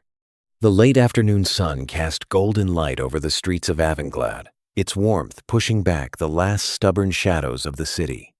Gaix's boots struck the stone with confident rhythm, his brass plate clinking gently at his side as he moved with purpose. His steel-gray cloak fluttered slightly in the breeze. The building loomed ahead, the Avonglade chapter house of the Arcane Society, one of the most prestigious magical institutions in the kingdom. Built of old red brick and reinforced by a lattice of etched stone, the place was alive with enchantments. Runes glimmered faintly along the archways, and a low hum of magical resonance could be felt in the bones of anyone attuned to the arcane. Gaix didn't hesitate. He pushed through the main doors, bypassing the sprawling portal corridor where massive stone arches stood like silent sentinels. Each arch shimmered with violet light, connected to major points across the kingdom of Vankot. Major cities, academies, noble holdings. Expensive, regulated, and very much not for men in warlock robes who walked places like normal people. He passed the corridor without sparing a glance. He didn't need a portal. He was about to get handsomely rewarded for discovering a new deity, or at least he hoped. The Warlock Quarter was buried 2 floors down, past the alchemical annex and the Hall of Theoretical Summoning. It smelled faintly of sulfur, dried ink, and overcooked stew. Gaix followed the familiar stone hallway, eager now, steps quick with anticipation. He found the counter easily enough. Finding anyone behind it, however, proved more difficult. The desk sat abandoned, a thin film of dust just starting to gather on the ledgers and inkwells. Scroll tubes leaned precariously in a corner. A candle had long since burned out, its wax pooled uselessly on a stack of outdated registration forms. "Hello?" Gaix called, eyebrows raised. A moment of silence. Then, thud. A distant clatter, followed by an annoyed grunt and a very creative curse. From a side door emerged a grumpy-looking gnome, no taller than a boot stand and dressed in oversized robes that dragged on the floor. His wild, sleep-matted hair stuck out in several directions, and he rubbed one eye with the back of his hand. "What do you want?" he snapped, voice scratchy from nap interruption and unapologetically lacking any form of courtesy. Gaix straightened, still grinning. "I'd like to register a new entity, one I've formed a contract with." The gnome stopped mid-step, blinked. "Come again?" "A new entity, unknown, powerful, not in your archives. I've already received multiple blessings, a manifested summon, and direct written commandments." Gaix's grin widened.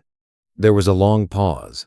The gnome's expression shifted from irritation to incredulous disbelief. You could almost hear the gears grinding in his head, painfully slow, like an old cart climbing a steep hill. "Right," he finally muttered. "Let me contact Magister Majorius in the capital. This isn't something I can authorize alone." He reached for a quill and a thick parchment scroll with practiced reluctance. "Name and place of stay in the city? Gaiex Tahinor. I'm staying in the Emberback Inn, 3rd floor, corner room." The gnome scribbled it down, muttering as he wrote. "Come back 2 days from now in the early morning, just in case," the small humanoid grunted. In the obsidian heart of the grand citadel of Vancott, buried deep within a spiraling tower of black stone and flickering wards, Archmagister Majorius read the summons. His fingers drummed across the parchment with deliberate contempt. Request for inspection. Porter City of Avenglade. Warlock claims to have contracted with a previously unknown divine entity. Submitted by Apprentice Registrar Telfin, Warlock Wing, Regional Chapter House. Majorius raised one silver eyebrow so sharply that a nearby flame guttered nervously. "Someone's been drinking vermilion ink again," he muttered, folding the parchment once, then twice, with almost surgical disdain. A new godlike entity. In Avenglade, of all places. It had been nearly 4 centuries since anyone had made such a claim, and even those turned out to be overgrown spirits, rogue elementals, or delusional cultists with good branding. Still, just in case. Majorius turned in his seat, a high-backed monstrosity of bonewood, and narrowed his eyes toward the corner of the chamber. "Varos," he said softly. A low growl emerged from the shadows. The hellhound slunk forward, smoke trailing from its maw, 3 eyes blinking out of sync. Its claws clicked on the floor, and it stretched as if waking from a pleasant nap. "If this is another failed hedge mage playing prophet," Majorius said, standing and brushing ash from his robe, "I'll cook him on a spit and feed him to you with rosemary." Varos thumped his tail against the flagstones once. Approval. Majorius tapped the air, and several enchanted brass spheres began orbiting him, mostly to show how powerful of a warlock he was. Each held immense combat spells, though he did not really use, but kept them for attention. He stepped toward the mirror chamber to prepare his arrival ensemble. No one would call Majorius subtle. He selected a robe woven from void silk, a color so black it looked like it swallowed the light. Threaded throughout were crackling violet sigils, etched by storm spirits and fueled by bound lightning. His belt was a chain of smoking iron links, and from his neck hung a pendant shaped like a closed eyelid, rumored to be his 4th eye. The final touch. A cloak that billowed constantly, even in still air. Dramatic, yes, but he believed in setting expectations.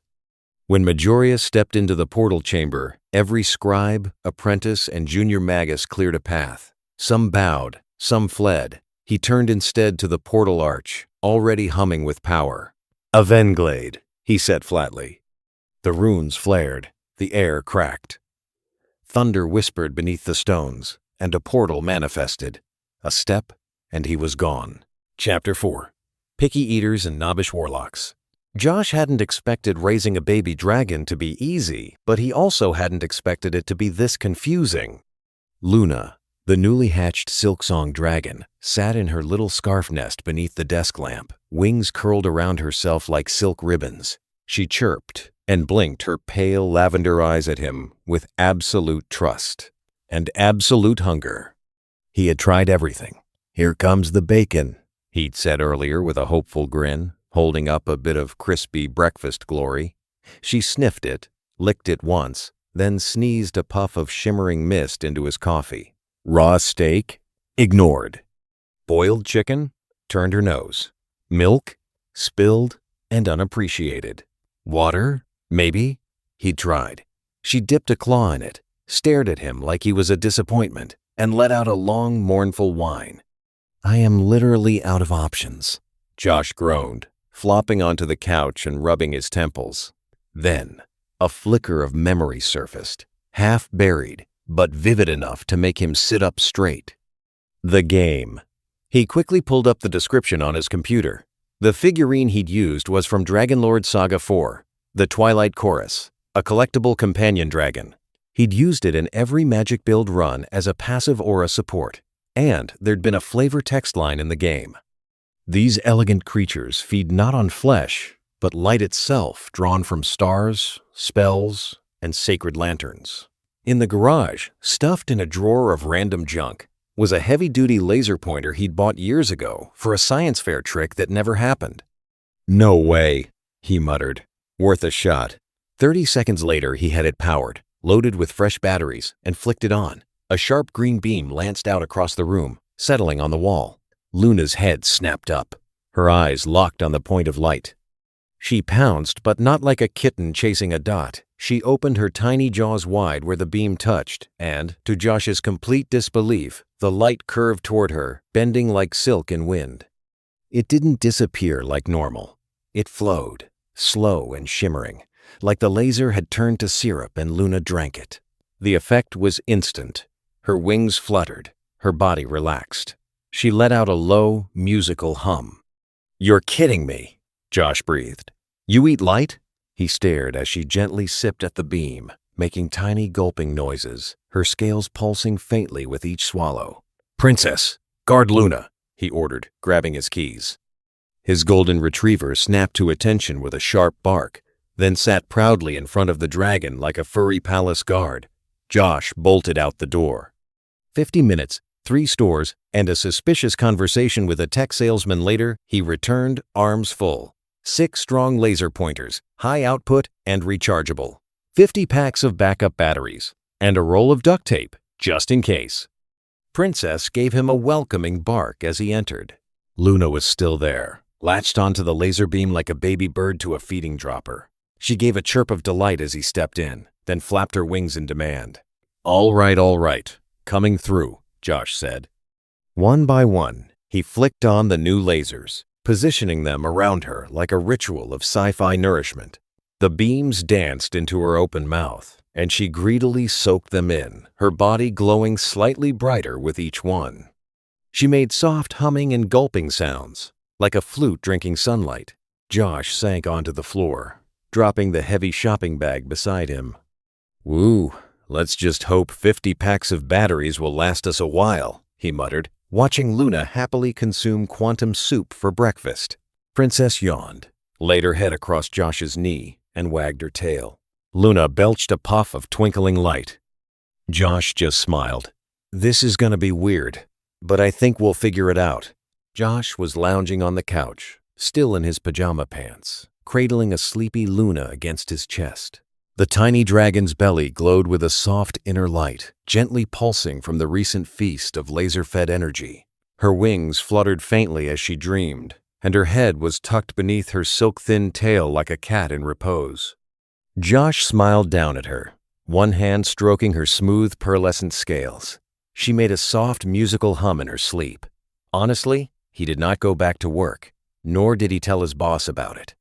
The asshole of an employer will stew as Josh even turned his phone to mute. If he was right, and he may very well be, his income will arrive from the other side. Then, ping, a golden window flickered open just above his head. Incoming prayer. Geix Tahinor. View feed? "Oh, Geix is praying again?" Josh murmured. "Let's see what he's up to." He tapped the icon, and the magical feed shimmered into view. Geix was seated in a small, sparsely decorated chamber, stone walls, low light, and a single chair across from him that exuded authority like a black hole exudes gravity. In it sat a warlock draped in layered dark robes, runes pulsing along the hems. A hellhound the size of a pony rested at his feet, smoke curling from its maw, tongue lolling as it salivated openly at the sight of Geix. The tension in the room was palpable. Josh leaned in slightly, eyebrows raised. "Yikes, this guy's got final boss vibes," he muttered, absently pulling a blanket over Luna's belly. On the feed, Geix lowered his head, voice clear and firm, even if his hands were clasped a little too tightly. "Oh, please, my Lord Joshua Steele," Geix intoned. "Show a sign of yourself so others may see your majesty's power." Josh blinked. Wait, he's calling me out in front of this dude?" The warlock across from Geix looked unimpressed, like someone who just got a whiff of spoiled fish. His expression screamed, What nonsense have you brought into my hall, boy? Josh exhaled slowly. I get what this is. That guy's trying to roast my dude. He set Luna gently onto the couch cushion, where she snuggled closer to Princess, and stood. His eyes scanned the corner where he kept a box of fantasy trinkets, collectible figurines, and toy weapons, items from conventions, tabletop games, game shops. A grin spread across his face. To hell with that, he said aloud, reaching into the box. He pulled out a thumb-sized plastic wolf, gray with flecks of silver paint. It looked fierce, but also noble. Definitely one of those starter pet kind of creatures from some RPG. He had no idea where he got this figurine. Still, without hesitation, he shoved it into the blessing slot. Let's give them a show. In the room across the dimensional veil, magic flared. From a brilliant swirl of gold and storm-gray mist, a massive direwolf erupted into existence beside Gake's, towering, regal, and covered in the exact same silvery fur as the toy that birthed it. The hellhound whimpered from the icy cold aura of the wolf. The master warlock leaned back, expression shifting from smug skepticism to alarmed curiosity. Josh didn't hesitate. He leaned forward, voice firm, hoping that his blessing can hear him again, just like a Cerberus did. You are Bastion, he said, and you shall serve Gake's the warlock as his protector. Accept your role and introduce yourself. It was cringe as hell, and if anyone here on Earth saw him, he would have turned beet red. But in that world, the wolf raised its head proudly. I was ordered by my creator to serve you as your guard and shield, Gake's the warlock, the icy direwolf rumbled. You may call me Bastion. Then, with unexpected grace, the giant creature bowed its head to Gake's. Gay stared for a breathless moment. Then a grin slowly broke across his scarred face. He turned toward the space where the wolf had briefly looked, eyes rising slightly to the ceiling, and gave a deep, respectful bow. The feed faded. Back in his living room, Josh flopped back onto the couch, the ghost of a smirk still lingering. No one's gonna mess with my faithful follower, he said to himself, chuckling. Luna stirred against his side, blinking blearily, then curled into his lap. Josh just leaned back, eyes on the ceiling, as his home filled with warm light and a quiet sense of victory. The air shimmered with heat and arcane pressure moments before the main gate of the Vancott Border City's Magic Society cracked open with a thunderous boom. Out of the smoke strode Majorius, arch-warlock of the Ivory Circle, supreme arcanist of Vorthon's Flame, and self-declared scourge of the unworthy. His long crimson and obsidian robes trailed behind him like a spilled jar of ink, runes pulsing and shifting with every step. At his side lumbered a hellhound the size of a small horse, its muzzle wrapped in chains that sizzled with divine wards. Majorius stopped in the center of the foyer, raising one imperious eyebrow at the startled staff and guards. I received a summons, he announced. His voice like molten brass poured over cold steel. Someone in this humble provincial outpost claims to have discovered a new divine entity.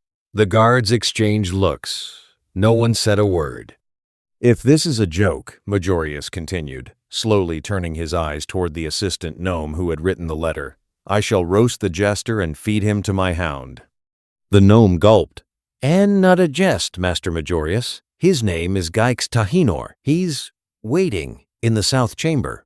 Majorius rolled his eyes with dramatic flair and swept forward, the very walls of the building seeming to shrink in his presence. Gaix sat alone in the chamber, palms pressed together to stop their shaking. He wasn't sure if the sweat down his back was from nerves or from sitting beneath the enchanted oil lamp chandelier overhead. He had tried to look presentable, his brown tunic and traveler's cloak freshly dusted, and his staff neatly propped beside him. Still, the thought of facing Majorius, the walking embodiment of magical wrath, had his stomach tying itself in knots. The doors flung open with such force that one nearly rebounded back into the frame. Gaix Tahinor. Majorius entered like a thunderstorm given shape, his hellhound padding beside him with burning eyes. You're the poor sod who decided to waste my time. Gaix stood and bowed deeply. Yes. I mean, no. I didn't mean to waste anything. Oh, please, Majorius sneered, gesturing with a lazy flick of his fingers. Spare me the drivel. Show me something tangible. I care not for mediocre spells or a tablet. If this is truly a powerful entity you dare call a deity, then I want to see proof. As a warlock favored by the seven-winged god of justice, he feared no lesser deity or spirit. I can prove it. Gaix cleared his throat and dropped to his knees beside the portable brass altar. Great patron Joshua Steele, if you would show these doubters a sign. Majorius snorted. Joshua Steele? What is that? A smith from the sky? Did your god forge farm tools and call it holy work? He enjoyed roasting this lad far too much. The hellhound growled, but mostly from boredom. Gaix ignored the insult. I call upon your name once more. My life is yours to command. Please, show your presence. There was a moment of silence. Majorius turned, already reaching into his robes for the parchment to write a scathing reprimand. And then, boom! A ripple of energy cracked the floor beneath the altar. A great silver glow burst from the brass bowl like a geyser of starlight. The room filled with cold and a low, otherworldly hum. And standing there, proud and still, was a massive silver-furred direwolf, eyes glowing faintly blue. Majorius's mouth closed slowly. The hellhound, feeling the icy energy, yelped and backed away, whimpering, the cold being its weakness. Then the wolf spoke. I was ordered by my creator to serve you as your guard and shield. Gaix the warlock, it said with perfect clarity and resonance. You may call me Bastion. The wolf bowed its head. Gaix's jaw dropped open, just as much in shock as satisfaction. He answered. Majorius was still silent.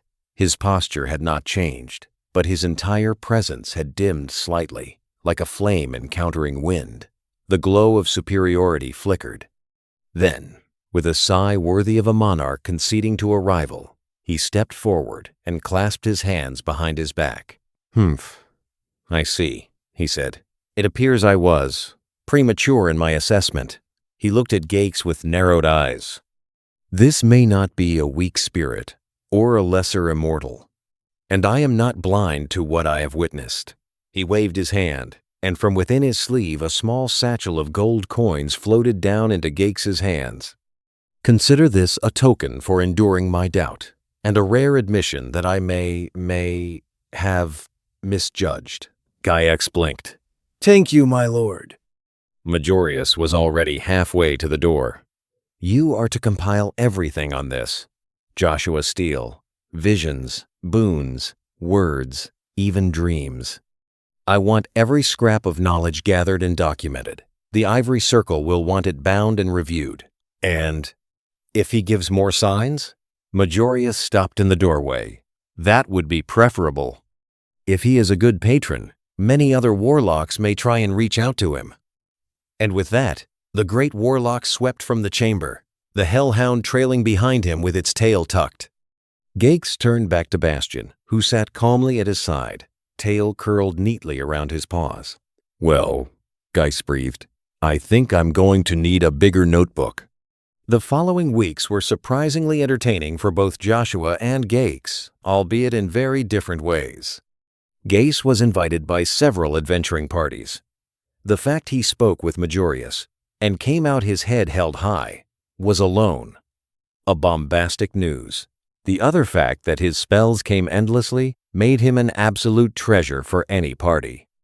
This meant a whole lot of money and experience, along with wish points for Gaix and an almost never-ending entertainment for Josh, who used Bastion or small birds for watch Gaix like a live TV. It beat cable by a massive margin.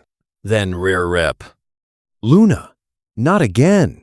Josh ran to the kitchen. There she was. Luna, his baby silk-song dragon. Only 3 weeks had passed since she hatched, and already she was the size of Princess, his golden retriever. Both were currently having a contest of who could rip Josh's flip-flop from the mouth of the other. Luna had grown sleek and elegant, her body lithe, tail smooth, her spine ridgeless and swan-like. Her horns were still blunt and nubby, like curved spoons, and her eyes had grown larger, now glimmering with emotion and frightening intelligence. She no longer looked like a hatchling.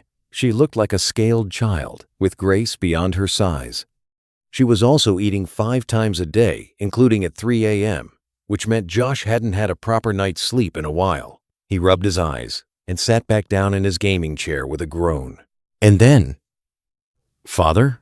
Josh yelped and nearly fell backward, his arms flailing like a broken windmill. "What the hell?" Luna padded up beside him and nudged his ribs gently with her snout. "Are you all right, Father?" she asked again, her voice inside his head. It was soft, distinctly feminine, and carried the hesitant rhythm of a child still learning speech. Josh blinked at her, wide-eyed. You can talk now?" She tilted her head, a tiny pout forming. "I've been able for a few days now. I didn't want to do it wrong." I waited. Her thoughts were clear, but the phrasing was clipped and simple, like she had memorized the words instead of spoken them naturally. Josh laughed in disbelief, then pulled her into a hug. "I love it, kiddo. You're amazing." "Yay." She wrapped her forelimbs around him clumsily. "I love Dad too." At that moment, Princess, ever the social glue, seized the opportunity for a group snuggle. She leapt onto the couch and licked both of them with enough enthusiasm to soak a towel. Josh chuckled as Luna squealed in delight. All right. Enough love. I need to buy more flip-flops. You two are monsters." "I'm not a monster," Luna protested sweetly. Josh grinned. "You're right. You're my girl." And in the sunlit chaos of chewed shoes, a psychic dragon daughter, and a drooling golden retriever, Joshua Steele, accidental patron of a warlock, and now adoptive father to a magical creature, grinned like nothing else mattered. Gaiax was doing well, exceptionally well. Money no longer being an issue, and Bastion making sure no enemy dared to reach him. Better still, he had developed a habit. Whenever he found a rare herb, a unique monster drop, or a magic core, he didn't sell it to alchemists or save it for trade. He offered it up at his portable altar with reverence, whispering gratitude to Joshua Steele. It was absolute worship, maintaining a divine bond with his deity. He also had almost 700 wish points. The lesser boon cost 35, a normal one 100, and a major boon cost 1,000. Still, Gaius figured that the Cerberus was actually a major one by accident. No way that was the minor, or his heart could not handle this deity. Joshua, meanwhile, was having an entirely different kind of adventure. The money from Gaix's offerings was not a trickle. It was a steady flow, enough to make Josh sit down one morning with a calculator and laugh. Raising a magical dragon wasn't exactly a part-time gig. His expenses were up, yes, especially on batteries, laser pointers, and non-stop late-night feedings, but his income was astronomical by comparison. In a single month, he had earned more than he used to make in a full year. Years of watching finance advice channels, prepper survival guides, and digital privacy videos had turned him into a cautious, if slightly eccentric investor. He hired a lawyer, paid him generously, avoided all major local banks, and opened a Swiss account. If this amount of money and gemstones would flow to him, he had to be careful. By the end of the 3rd month, his assets between old savings and Gaix offerings totaled nearly £500,000 British pounds. Still, he lived modestly, all things considered. His house remained the same. His car still had a duct-taped bumper. The only real luxuries were food for his growing dragon, Luna, and his golden retriever, Princess. Aside that, his biggest expenses were a fresh set of clothing and a child-sized bed that was delivered to his house. Chapter 5. Seed of a God. Dad, can I watch that anime you told me about? Luna flopped onto the bed like a cat who owned the room, her smooth, pearlescent body catching the sunlight as she sprawled out. Joshua, seated at his desk and furiously scribbling notes, barely glanced up. Yeah, just put the DVD back when you're done. It's on the lowest shelf, 3rd from the right. Yay! Luna chirped and skipped off. He returned to the task at hand. He'd finally reached Patron level 5.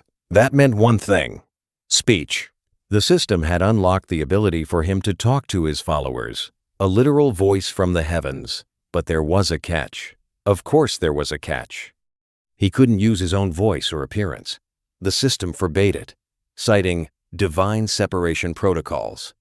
Instead, he had to craft an avatar, a custom divine form, and choose a voice to go with it. It would be his official image in Gakes' world, his symbol, his brand. Josh stared at the screen, his fingers frozen above the keyboard. Should he go full eldritch horror? A silver knight with glowing wings? A colossal metallic golem-looking thing? Too many options, he muttered, massaging his temples. This is worse than choosing a starter Pokemon. Princess yawned loudly nearby. Luna peeked back into the room with a bowl of popcorn balanced on her head. He sighed and leaned back in his chair. Okay, if I'm going to become a god, I may as well look the part. And so, with a keyboard under his fingers and a dragon curled beside his feet, Joshua Steele began to shape the image that would one day shake an entire world. After wrestling with 1,000 absurd ideas from all manner of animes, he realized that nothing beats a big-ass dragon. Not just any dragon, though. His design was sleek and metallic, with a titanium-colored sheen that shimmered under imagined moonlight. Jagged horns crowned his head like fractured blades, sweeping back in asymmetrical arcs that gave him a savage elegance. But there was one oddity. The eyes. Not glowing, not slitted, but deeply human. A piercing azure blue, far too expressive for a beast. These were the eyes of a man who had seen the world through screens, who thought before he acted, and who, even now, couldn't resist overanalyzing everything. A beast that thinks. That's me, all right. For the voice, he ignored the usual options. No thunder, no celestial choir. Instead, he selected a voice from a dubbed Yakuza game. Smooth, dangerous, and carrying just enough edge to make someone reconsider their life choices. It was the voice of a man who offered tea and buried people with the same hand. For size, he went modest. No mountain-sized monstrosity or cathedral-squashing titan, just 8 meters tall, big enough to look impressive, small enough to still fit in most temple murals. Godzilla's got enough worshippers, he jested. That's when Luna got involved.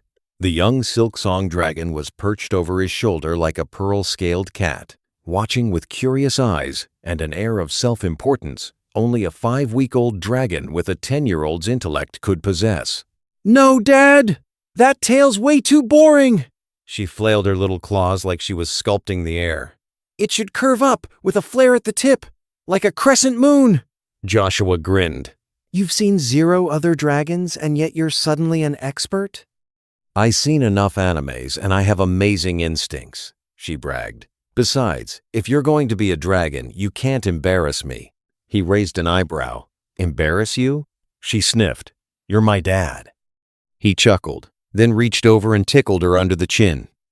"Fine, design consultant. Go torment Princess for a bit. I heard dragons love kidnapping princesses."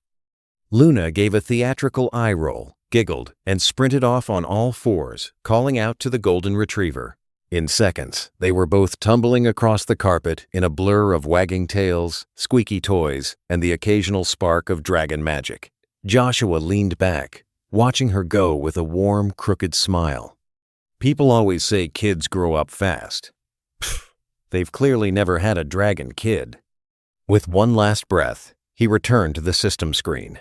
The avatar stood before him, fierce, majestic, and just a little uncanny. His eyes glinted back from the screen, too human for comfort.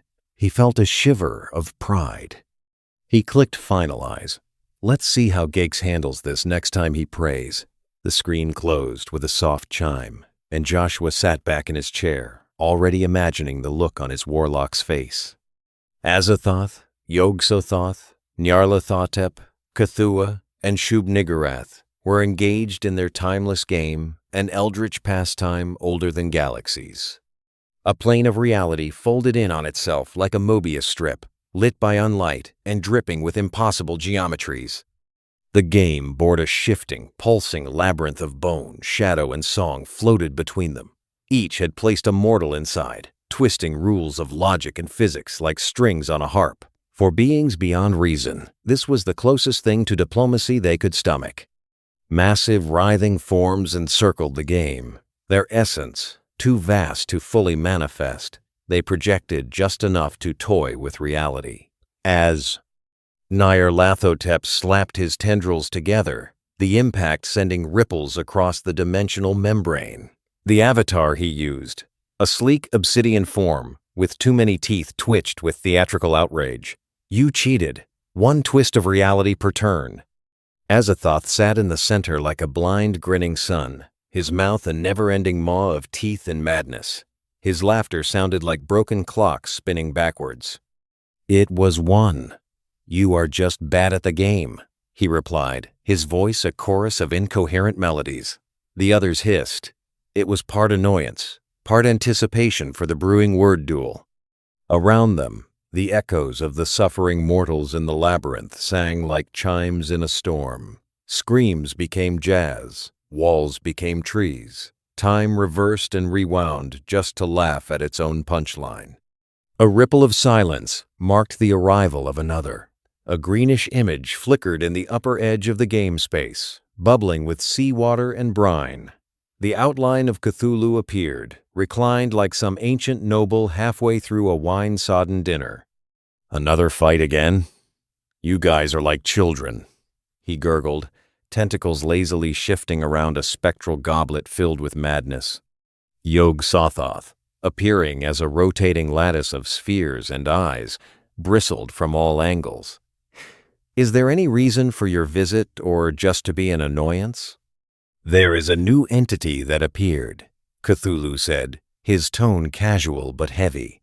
"A warlock already made a contract. I thought you might be interested in messing with the new kid on the corner." He leaned back, tentacles lolling like a lazy cat's tail. There was a pause. "That is so below us." "Go play alone, boomer," sneered Shub-Niggurath, her voice equal parts velvet and gnashing teeth. Her ever-growing form pulsed like fungus under a full moon. Cthulhu blinked slowly, unimpressed. "Maybe it will be better company than you idiots," he muttered. His mass unraveled into nothingness, leaving behind the scent of salt and sarcasm. The others murmured but returned their attention to the mortal labyrinth. Reality twisted again. Mortals inside the maze turned to birds. The game continued. Cthulhu, who had long passed the point where madness was anything more than a pleasant afternoon hobby, decided on a whim to try something different. Something no one would expect from an ancient, cosmic terror. Casual. It was awkward. Reality gave a queasy burp as the great old one compressed his vast form into a human shape. The end result was that of a plain 30-something-year-old tourist. Hiking boots, thick winter clothes, and a fuzzy ear-flap hat, which, in some lesser reality, had once been a minor god of confusion. It tried to whisper warnings of doom until Cthulhu silenced it with a mere thought. Better. He summoned a mirror of flowing mercury into the void, inspecting his handiwork. "Ah, my voice." The first few words came out like thunder underwater, and he coughed for effect, before adjusting his vocal cords to something more palatable, a smooth baritone, just weird enough to give someone a headache if they focused on it too long. Visiting Joshua Steele's reality was no challenge, no resistance, no barriers. It was, frankly, dull. So cosmically unremarkable, he might never have visited at all had it not been for the curious news of a new divine presence making waves. Josh was halfway through wiping popcorn dust off his shirt when the doorbell rang. "Coming!" he shouted, stepping past the softly snoring dragon curled on the couch. When he opened the front door, he blinked at the sight before him. A surprisingly unremarkable guy in winter gear, a backpack, and a hat that looked like it had opinions. May I help you?" Josh asked, brow furrowed. "Ah, sorry. Introduction." The man chuckled, stepping onto the welcome mat. "Cthulhu, in the flesh. Or rather, a flesh I just whipped up. I heard you joined the list." The last two words echoed strangely deep, like they were carved into the bones of the house. Josh took a cautious half-step back. Wait, you're Cthulhu, sir? The very idea of an ancient eldritch god appearing on his doorstep was absurd. But then again, what he was going through was also in the same ballpark. Fear came over him. If this entity wanted him dead, he would be gone before a single thought. At least you know where you stand, the ancient being smiled pleasantly. May I come in? He walked in without waiting. You were about to say a very confused yes. I'm not exactly known for my patience. Josh shut the door, slightly dazed. What brings you here, if I may ask? His voice shuddered and was a pitch higher, as if someone was putting his balls into a vice and turning it. Boredom mostly. Curiosity too. What a drab little place. Cthulhu's eyes roamed the living room like a judgmental realtor. Then they landed on Luna. Keeping a light-feeding being? Unexpected. Though that dog, he motioned to Princess, is just a dog. She's a very good dog, Josh said quietly, petting Princess' head like she was a magical shield. Luna was bristling in the back, daring not to move or even breathe out loud. She could feel the terror of this being even more than Josh could, yet there was nothing she could do if things turned sideways. I see. So, Cthulhu turned back to him. Can you offer me something? I can try. You see, Cthulhu said, folding his arms, there's very little that actually entertains me anymore. So, I thought, why not make a deal? Josh tensed. What kind of deal? I give you a bump. Say, a few extra levels in your godhood, the elder god said, casually examining his fingernails. And in return, you act like we're pals, buddies, BFFs. That should be enough to make the other gods collectively lose their minds. Well, more than they already have. That's it? Josh asked, skeptical. Cthulhu's human eyes turned midnight black for a moment. I can add more. Josh raised both hands. Nope, I'm good. All good. Excellent, Cthulhu said with a grin, patting his shoulder like a mafia boss. Be a good little god and provide me with a few laughs. Then, with a faint shimmer and the scent of low tide, he dissolved into seawater-scented mist. A strange sensation of energy grew inside Josh, like a tide of warm honey. It was the same warmth he felt when he got his first offering, but much, much bigger. Like comparing a drop of water to a small lake? Princess barked once. I know, Josh muttered. This is definitely above my pay grade. Oberon felt left out, and he hated feeling left out. Cthulhu wasn't exactly a favorite of his, but the tentacled nuisance at least had the basic decency to keep his gelatinous feelers out of Oberon's domain. He had been just about to visit the newcomer, this Joshua Steele, when that cosmic sea cucumber beat him to it. No fair! I wanted to be first! He stomped, and a few unfortunate pebbles rolled away from his feet, as if trying to escape the tantrum of a divine man-child. Maybe I should just reverse time and be first anyway. A warm pair of arms wrapped around his sides from behind. Honey, sighed Titania, nuzzling into him with grace that outshone starlight. We agreed. No time meddling in other realms. Remember? He huffed, but didn't argue. Besides, she whispered, lips brushing his ear, now that he's terrified, you can make a way better impression. He needs encouragement, not horror. You're right, my moon blossom. Oberon kissed her cheek with grand affection. I'll bring Puck too. That's really not necessary, Titania began, already feeling the familiar pressure behind her eyes. She snapped her fingers dismissively, banishing the migraine forming in protest. Unfortunately, the poor thing gained sentience as it left her head and instantly went mad. Meanwhile, Josh was feeling out his new something. Was it divine power or what? He had no idea. Then came the doorbell. Again. He froze mid-step. Not again. Hand trembling slightly, he opened the door preparing for another Lovecraftian interview. Instead, he got this. A tall, radiant man in regal attire stood smiling like they'd been childhood friends. His silken hair shimmered with gold. His ears were unmistakably elven, and atop his head rested a crown made of woven starlight and antlers. Behind him floated a masked figure holding a precarious stack of gift-wrapped boxes, each more extravagant than the last. "Hi," boomed the stranger, embracing Josh like an old college roommate. "I'm Oberon, Archfey, King of the Fey Realms. You must be Joshua Steele." I am. Your Highness," Josh managed, caught mid-squeeze. "Please, come inside. It's freezing." "Oh, come now. You're a fledgling god, or at least the seed of one. Keep your head high, son." He slapped Josh's shoulder with far too much kingly enthusiasm. As Oberon crossed the threshold, every plant in the house perked up. Leaves unfurled. Flowers bloomed. A succulent on the windowsill whistled. The chair Oberon sat on turned into a living throne of blossoms and moss. "You may not know this," he began, "but there are those who eliminate new gods before they grow roots. Competition, jealousy, yada yada. But I have the biggest heart of all." He struck a dramatic pose. "So I came to welcome you to the great tapestry of gods and worlds." "That's very kind and generous of you, King Oberon," Josh said, smiling awkwardly. "Dad? Who are these now?" Luna emerged from the living room, already on edge.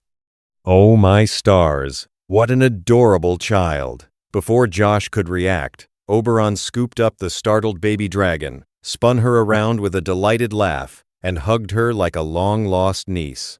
"I could just gobble you up." "Puck, gifts, now." The masked figure floated silently into the room and carefully placed the leaning tower of colorful presents into the living room, where they threatened to topple with festive cheer. The quick visit turned into a 5-hour-long storytelling session. Oberon didn't talk so much as perform, reliving every tale with voices, hand gestures, and the occasional use of minor illusion magic.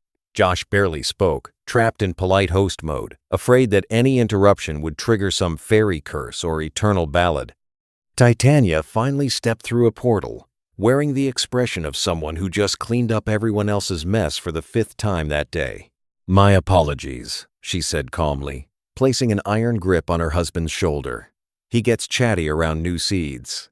"A pleasure as always." Oberon winced, but still smiled. And then he was pulled, though the open portal. "See you later, Joshua S." As the Fey King was tugged back into his realm, Puck hovered lazily by the threshold and recited, "It is wise to keep your axe low for a while. And do remember, in the Feywilds, never to lie. I sadly must attend my throned fool. So farewell, new god. Stay weird and stay cool." With a head tilt, the masked trickster glided backward into the closing portal, which vanished with the faint scent of wildflowers and trouble. Josh stared at the gifts, then at the shelf of chaos figurines, then at Luna, who was now wearing a crown made of vines and feathers. "This is my life now," he whispered. Princess barked once in solemn agreement. The gifts were, unsurprisingly, quintessentially Fey, meaning ornate, slightly absurd, and laced with unspoken rules. Josh stared at the leaning pile like it might sprout legs and walk off if left unattended. He knew better than to delay. Leaving Fey offerings unopened, according to old stories, could be seen as rude, or worse, a challenge. With a cautious breath and a wary glance at the still glimmering portal residue in the air, Josh crouched and began opening them one by one. The first box revealed a potted rose, simple, pink, and unassuming, until it opened its petals and spoke. "Looking lovely today? Handsome?" it chirped to Josh.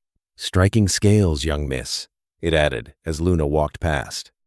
Josh blinked. "It's a flirty flower." The second package contained clothing, but not just any clothing. These were perfectly tailored in his favorite cuts and colors, earthy tones, layered comfort, and subtly enchanted fabric that seemed to mold to his every movement. The shoes didn't squeak. The coat draped like something out of a high fantasy drama. The shirt was so soft, it felt like a hug. Josh was already halfway changed into it before realizing what he was doing. "I never want to wear regular pants again," he muttered blissfully. In the third box lay a ring in a velvet nest, accompanied by a tiny scroll. For memories too perfect to lose. One twist, and the moment stays. Smells, warmth, even dragon snores, recorded and replayed at your whim. Puck. Josh turned it in his fingers, then slipped it onto his hand. It pulsed once with warmth, then quieted. Okay. That's either really cool or really creepy, he whispered. The fourth gift was a silver bracelet, sleek and minimal. As he clipped it on, the faint shimmer of magic pulsed outward. A second later, a shimmering silver stag with crystalline antlers and a flowing mane materialized in the backyard, fully saddled and harnessed. Princess barked in alarm. Luna leapt to the window. Josh's jaw fell slightly. Guess I have transportation now? The stag bowed its head regally through the glass, then dispersed into a silver mist as the magic slept once more. The fifth box held a set of jewelry so finely crafted it could make a dwarf weep. Necklaces, cuffs, rings, and brooches of leaf-like filigree and flowing vine patterns, set with faintly glowing stones of impossible clarity. No magic to speak of, just obscene quality. Wearing these would feel like sinning in public, Josh mumbled as Luna hovered near them. The little dragon ran a claw along a gold and sapphire choker, her expression a bittersweet pout. They're very pretty, she said, then sighed. But I grow too fast. She flicked a switch on her laser feeder and began drinking in beams of concentrated light like it was a milkshake. Her scales shimmered faintly with every gulp. Finally, at the bottom of the last ornate box, resting on folded crimson silk, was a blade. Simple, silver, and alive with power. Josh touched it, and in a blink, it vanished, reappearing as a tattoo on his palm, shaped like an elegant rune with a curved edge. Summoned by thought, cuts through lies. Read the note on black parchment beneath it. Josh flexed his hand, feeling the dormant hum of the weapon like a heartbeat in his skin. He stood in the middle of his now partially sparkling living room, exhaling slowly. Well, let's be honest here. He went all out. Josh picked up the talking rosepot and placed it by the windowsill, where it immediately whispered compliments for the nice sunny spot. Yeah, he smiled to himself. This is getting weird, but like in a good way?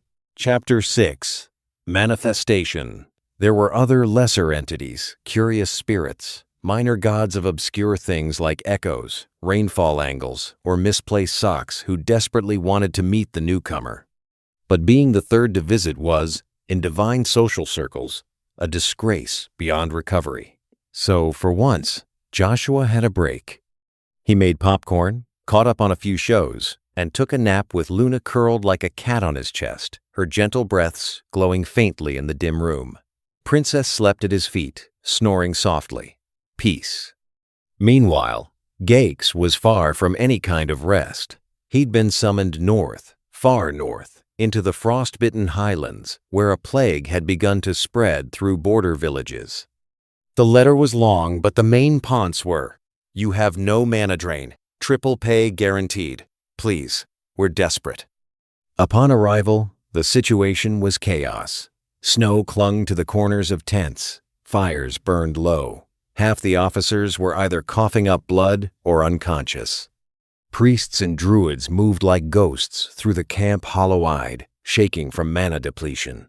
Some had gone days without sleep, sustained only by will and herbal tinctures.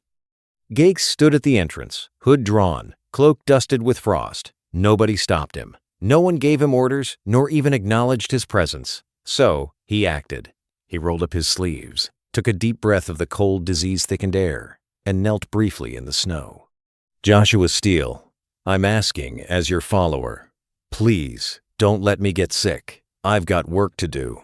With that, he rose and walked straight into the heart of the crisis.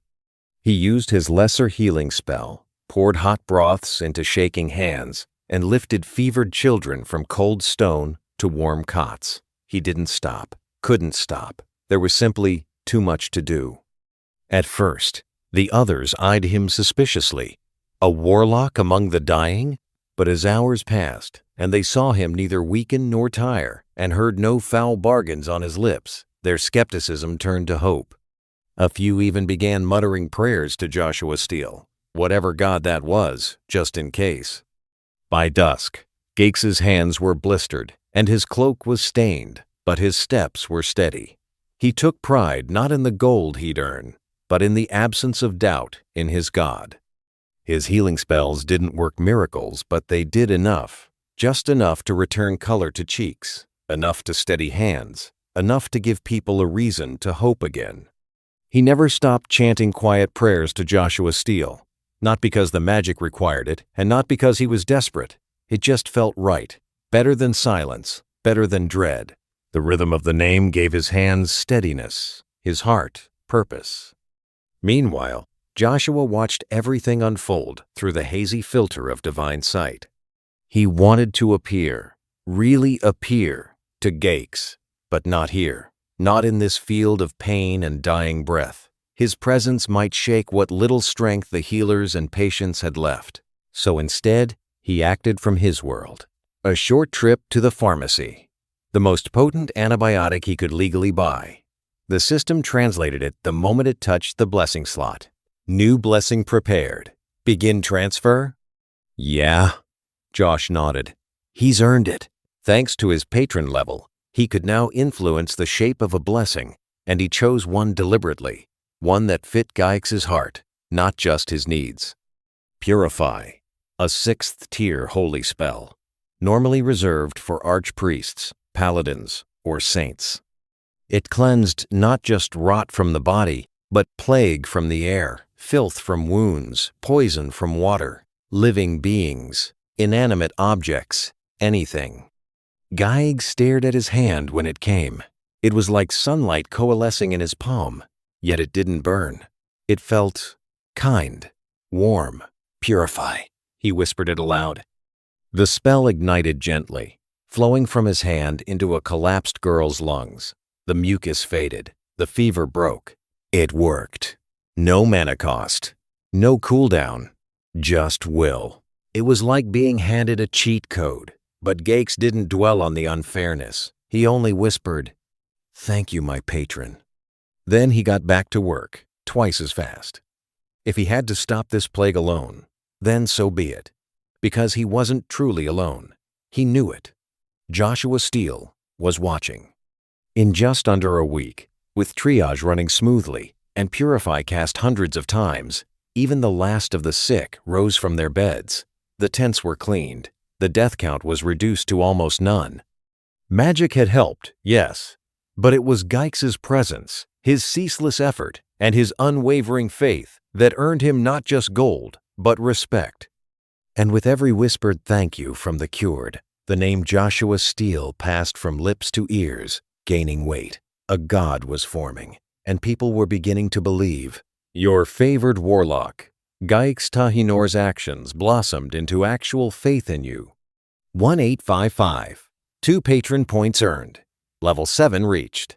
The shimmering system window floated above Joshua's desk, like a pop-up from the heavens themselves. New skill unlocked. Perfect peer. You may now observe the world where you are worshipped with unabated clarity at any time. Josh leaned back and grinned wide. "Sweet!" he shouted, pumping his fist. Behind him, Luna, now taller than Princess and nearly human-sized, perked her head up from the couch. She'd gotten comfortable with mortal pleasures, soft furniture, warm blankets, and anime binges. Thankfully, her sweetness hadn't faded with her growth. No tantrums, no rebellion, just snuggles, quiet questions, and popcorn. Please let that phase never come, Josh thought, sneaking a look at her. Meanwhile, a steady trickle of patron points began flowing in, not just from Gakes anymore. Word of his name had spread. Some spoke it casually, in passing. Others, with reverence. A few priests muttered it with trembling lips, unsure whether to fear or worship this new, unknown god. In the northern camp, Gykes Tahinor packed up his gear. The plague camp was behind him, the dead now fewer than anyone dared hope. He had done his part, more than his part, and now all he wanted was a bed. Not a cot, not a tent, a real bed. with pillows and sheets. He aimed his horse down the dirt path toward the next village, hoping to reach the tavern before midnight, Bastian following beside him like a valiant knight in wolf form. But the stars came too quickly. The light died behind the hills. With no better choice, he camped under a lone oak by the roadside. He stirred a small fire, leaned back, and exhaled. Man, that felt good. His head tilted skyward, watching the stars wink into view. His mind buzzed, not with spells, but with the echo of smiles, the grateful tears, the thank you, sir, from children and elders alike. He'd never been thanked this much in his whole life. And for once, he felt like he deserved it. That was when a voice drifted behind him. Smooth, warm, with a gravity that bent the air around it. "You look happy?" He smiled at first. "I am." He froze mid-sentence. That was not the sound of Bastian. If anything, the wolf was prostrating on the floor, and his horse looked a moment away from a heart attack. He turned slowly and gasped. There, curled around his modest campfire, was a massive silver-scaled dragon, body coiled like a protective wall. Its head hovered just above him, sleek, majestic, yet somehow familiar. And then Gake saw the eyes. Too human, too intelligent. A calm ocean of thought behind them. Who are you?" he asked, breath catching in his throat. The dragon's mouth curled, not into a snarl, but a smile. Josh saw Gakes resting beside the campfire and decided that it was time. He pressed the manifestation button in his divine menu, expecting a harmless illusion or perhaps a floating image like a dream made real. Instead, reality lurched. The air around him compressed, sight bent, sound vanished, and then he was there. No desk, no couch, no anime posters, just the towering bulk of silver-plated scales, razor-lined spines, and a crown of jagged horns casting shadows on the branches from light of the fire pit. His breath came out in a warm plume, scented faintly of ozone. His body felt immense. He could sense new muscle groups in his chest and neck, the layered weight of folded wings, the flexing pressure of claws sinking softly into the earth. "Holy crap, I'm a dragon," he thought, resisting the urge to squeal in delight. A very shiny, terrifyingly majestic dragon. But no time to fangirl. He had to look divine. "You look happy." Josh casually laid down as quietly as he could, his silver form gleaming under the starlight. He placed one clawed hand over his massive chest with theatrical flair. At the reaction of Gakes, he smiled. "You can't recognize your own patron? I'm hurt," he said, in a low, mock-wounded tone. Gakes' eyes bulged.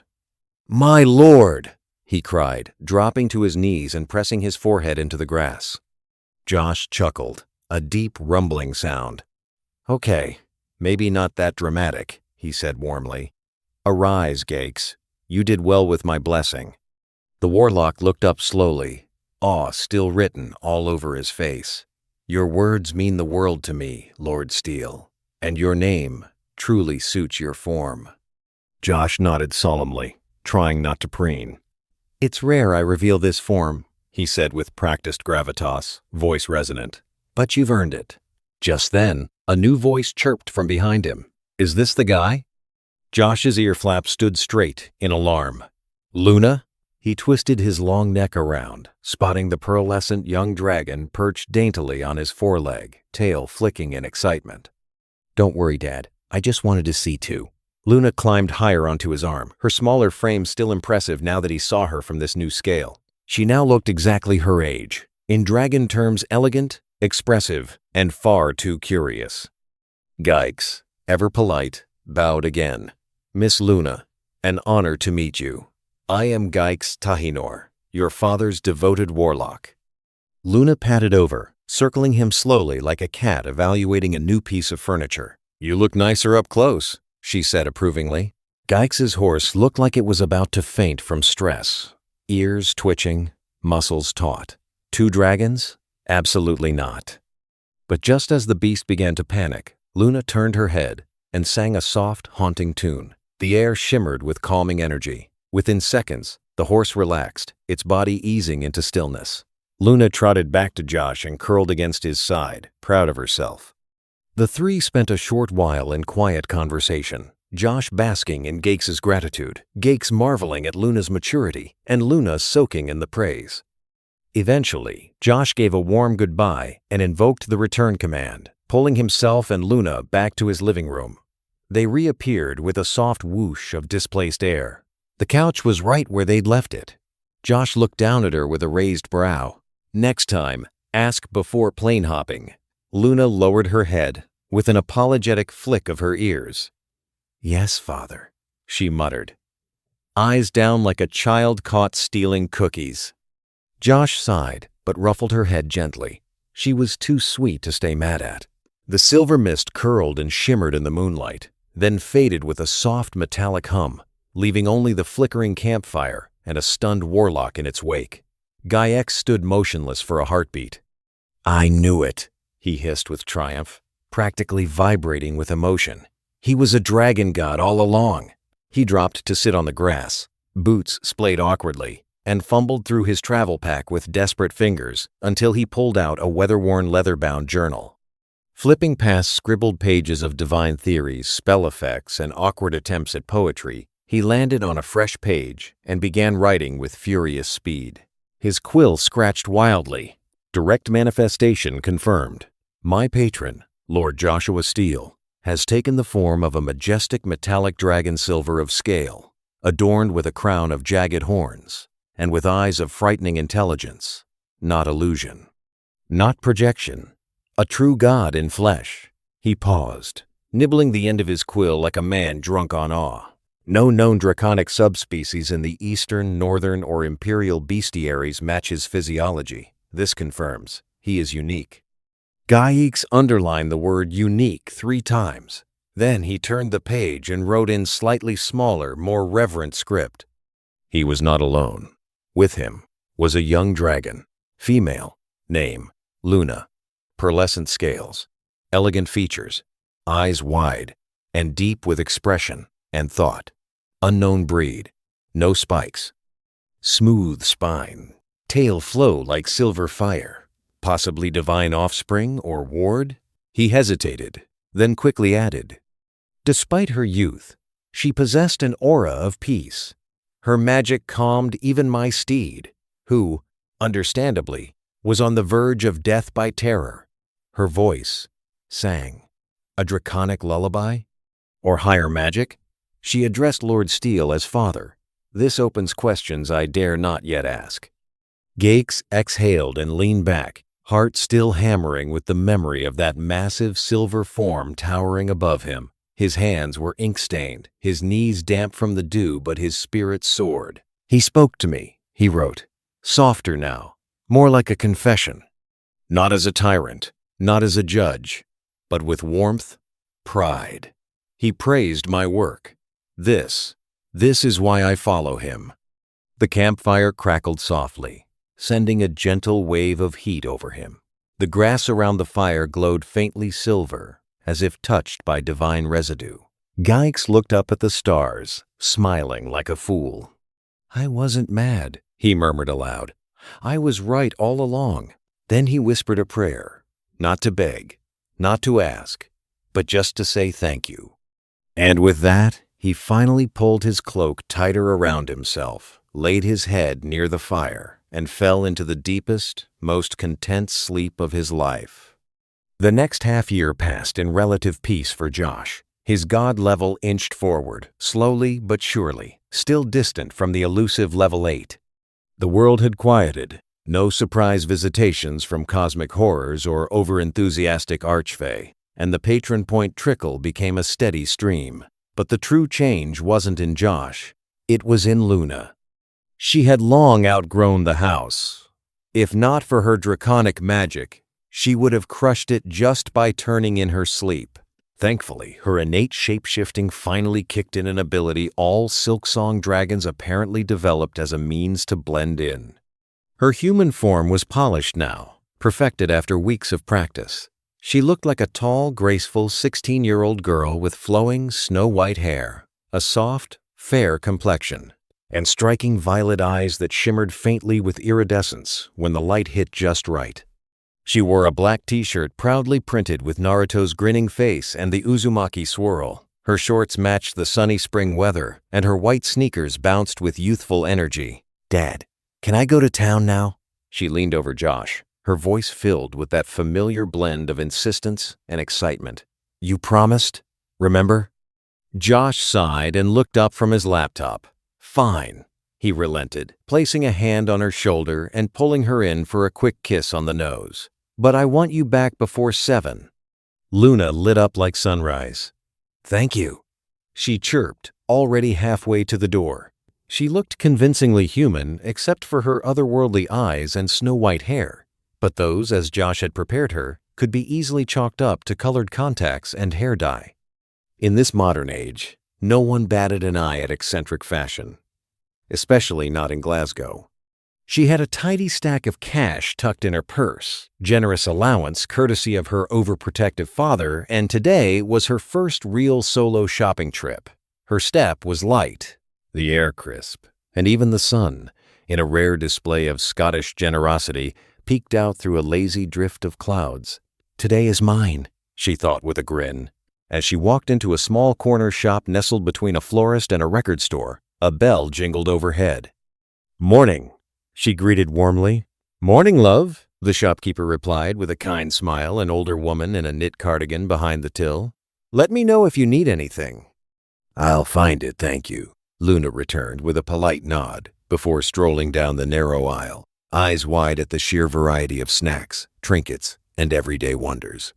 Even mundane objects like phone charms and novelty pens had a kind of magic to her. This was the human world's hoard, and today she was free to claim her share. Luna exited the corner store with a paper bag in hand, filled with a cold bottle of cola, a bag of smoky bacon crisps, and a handful of impulse sweets she couldn't resist. The carbonation fizzed against her tongue as she sipped, eyes sparkling with delight. So many flavors, so little stomach space. She wandered through the cobbled lanes into the central shopping district, marveling at how busy the human world could get, people, sounds, music spilling from open cafes. Even the pigeons seemed to be on some chaotic schedule. At a boutique on Buchanan Street, she found a rack of graphic tees and instantly gravitated to one with a howling wolf under a moon and another with a faded Legend of Zelda print. She tried them on in the changing room, smiling wide in the mirror. Her white hair caught the light and shimmered faintly, but it didn't matter. She looked human enough. With her new shirts bagged, she made her way to the local cinema. The theater lights were dim, the seats plush, and the movie an animated fantasy had her eyes glued to the screen from the first second. She didn't even notice she'd eaten the entire bag of crisps before the second act. When the credits rolled, she clapped quietly along with the kids in the front row. Next stop was a gaming shop 2 streets over, packed with boxed figurines, collector editions, and demo consoles. She nearly lost herself in a corner with Dragon Quest plushies before realizing time was ticking. Slinging her shopping bags over her shoulder, Luna stepped back into the golden afternoon light. She was just turning the corner when a blur of motion collided with her. Oof. Luna barely took half a step back. A young man no older than 20 had bumped into her hard, grabbed her purse, and yanked, and didn't get far. The purse didn't move, not even an inch. His tug was met with a low, bone-deep pop as something in his shoulder gave way under the effort.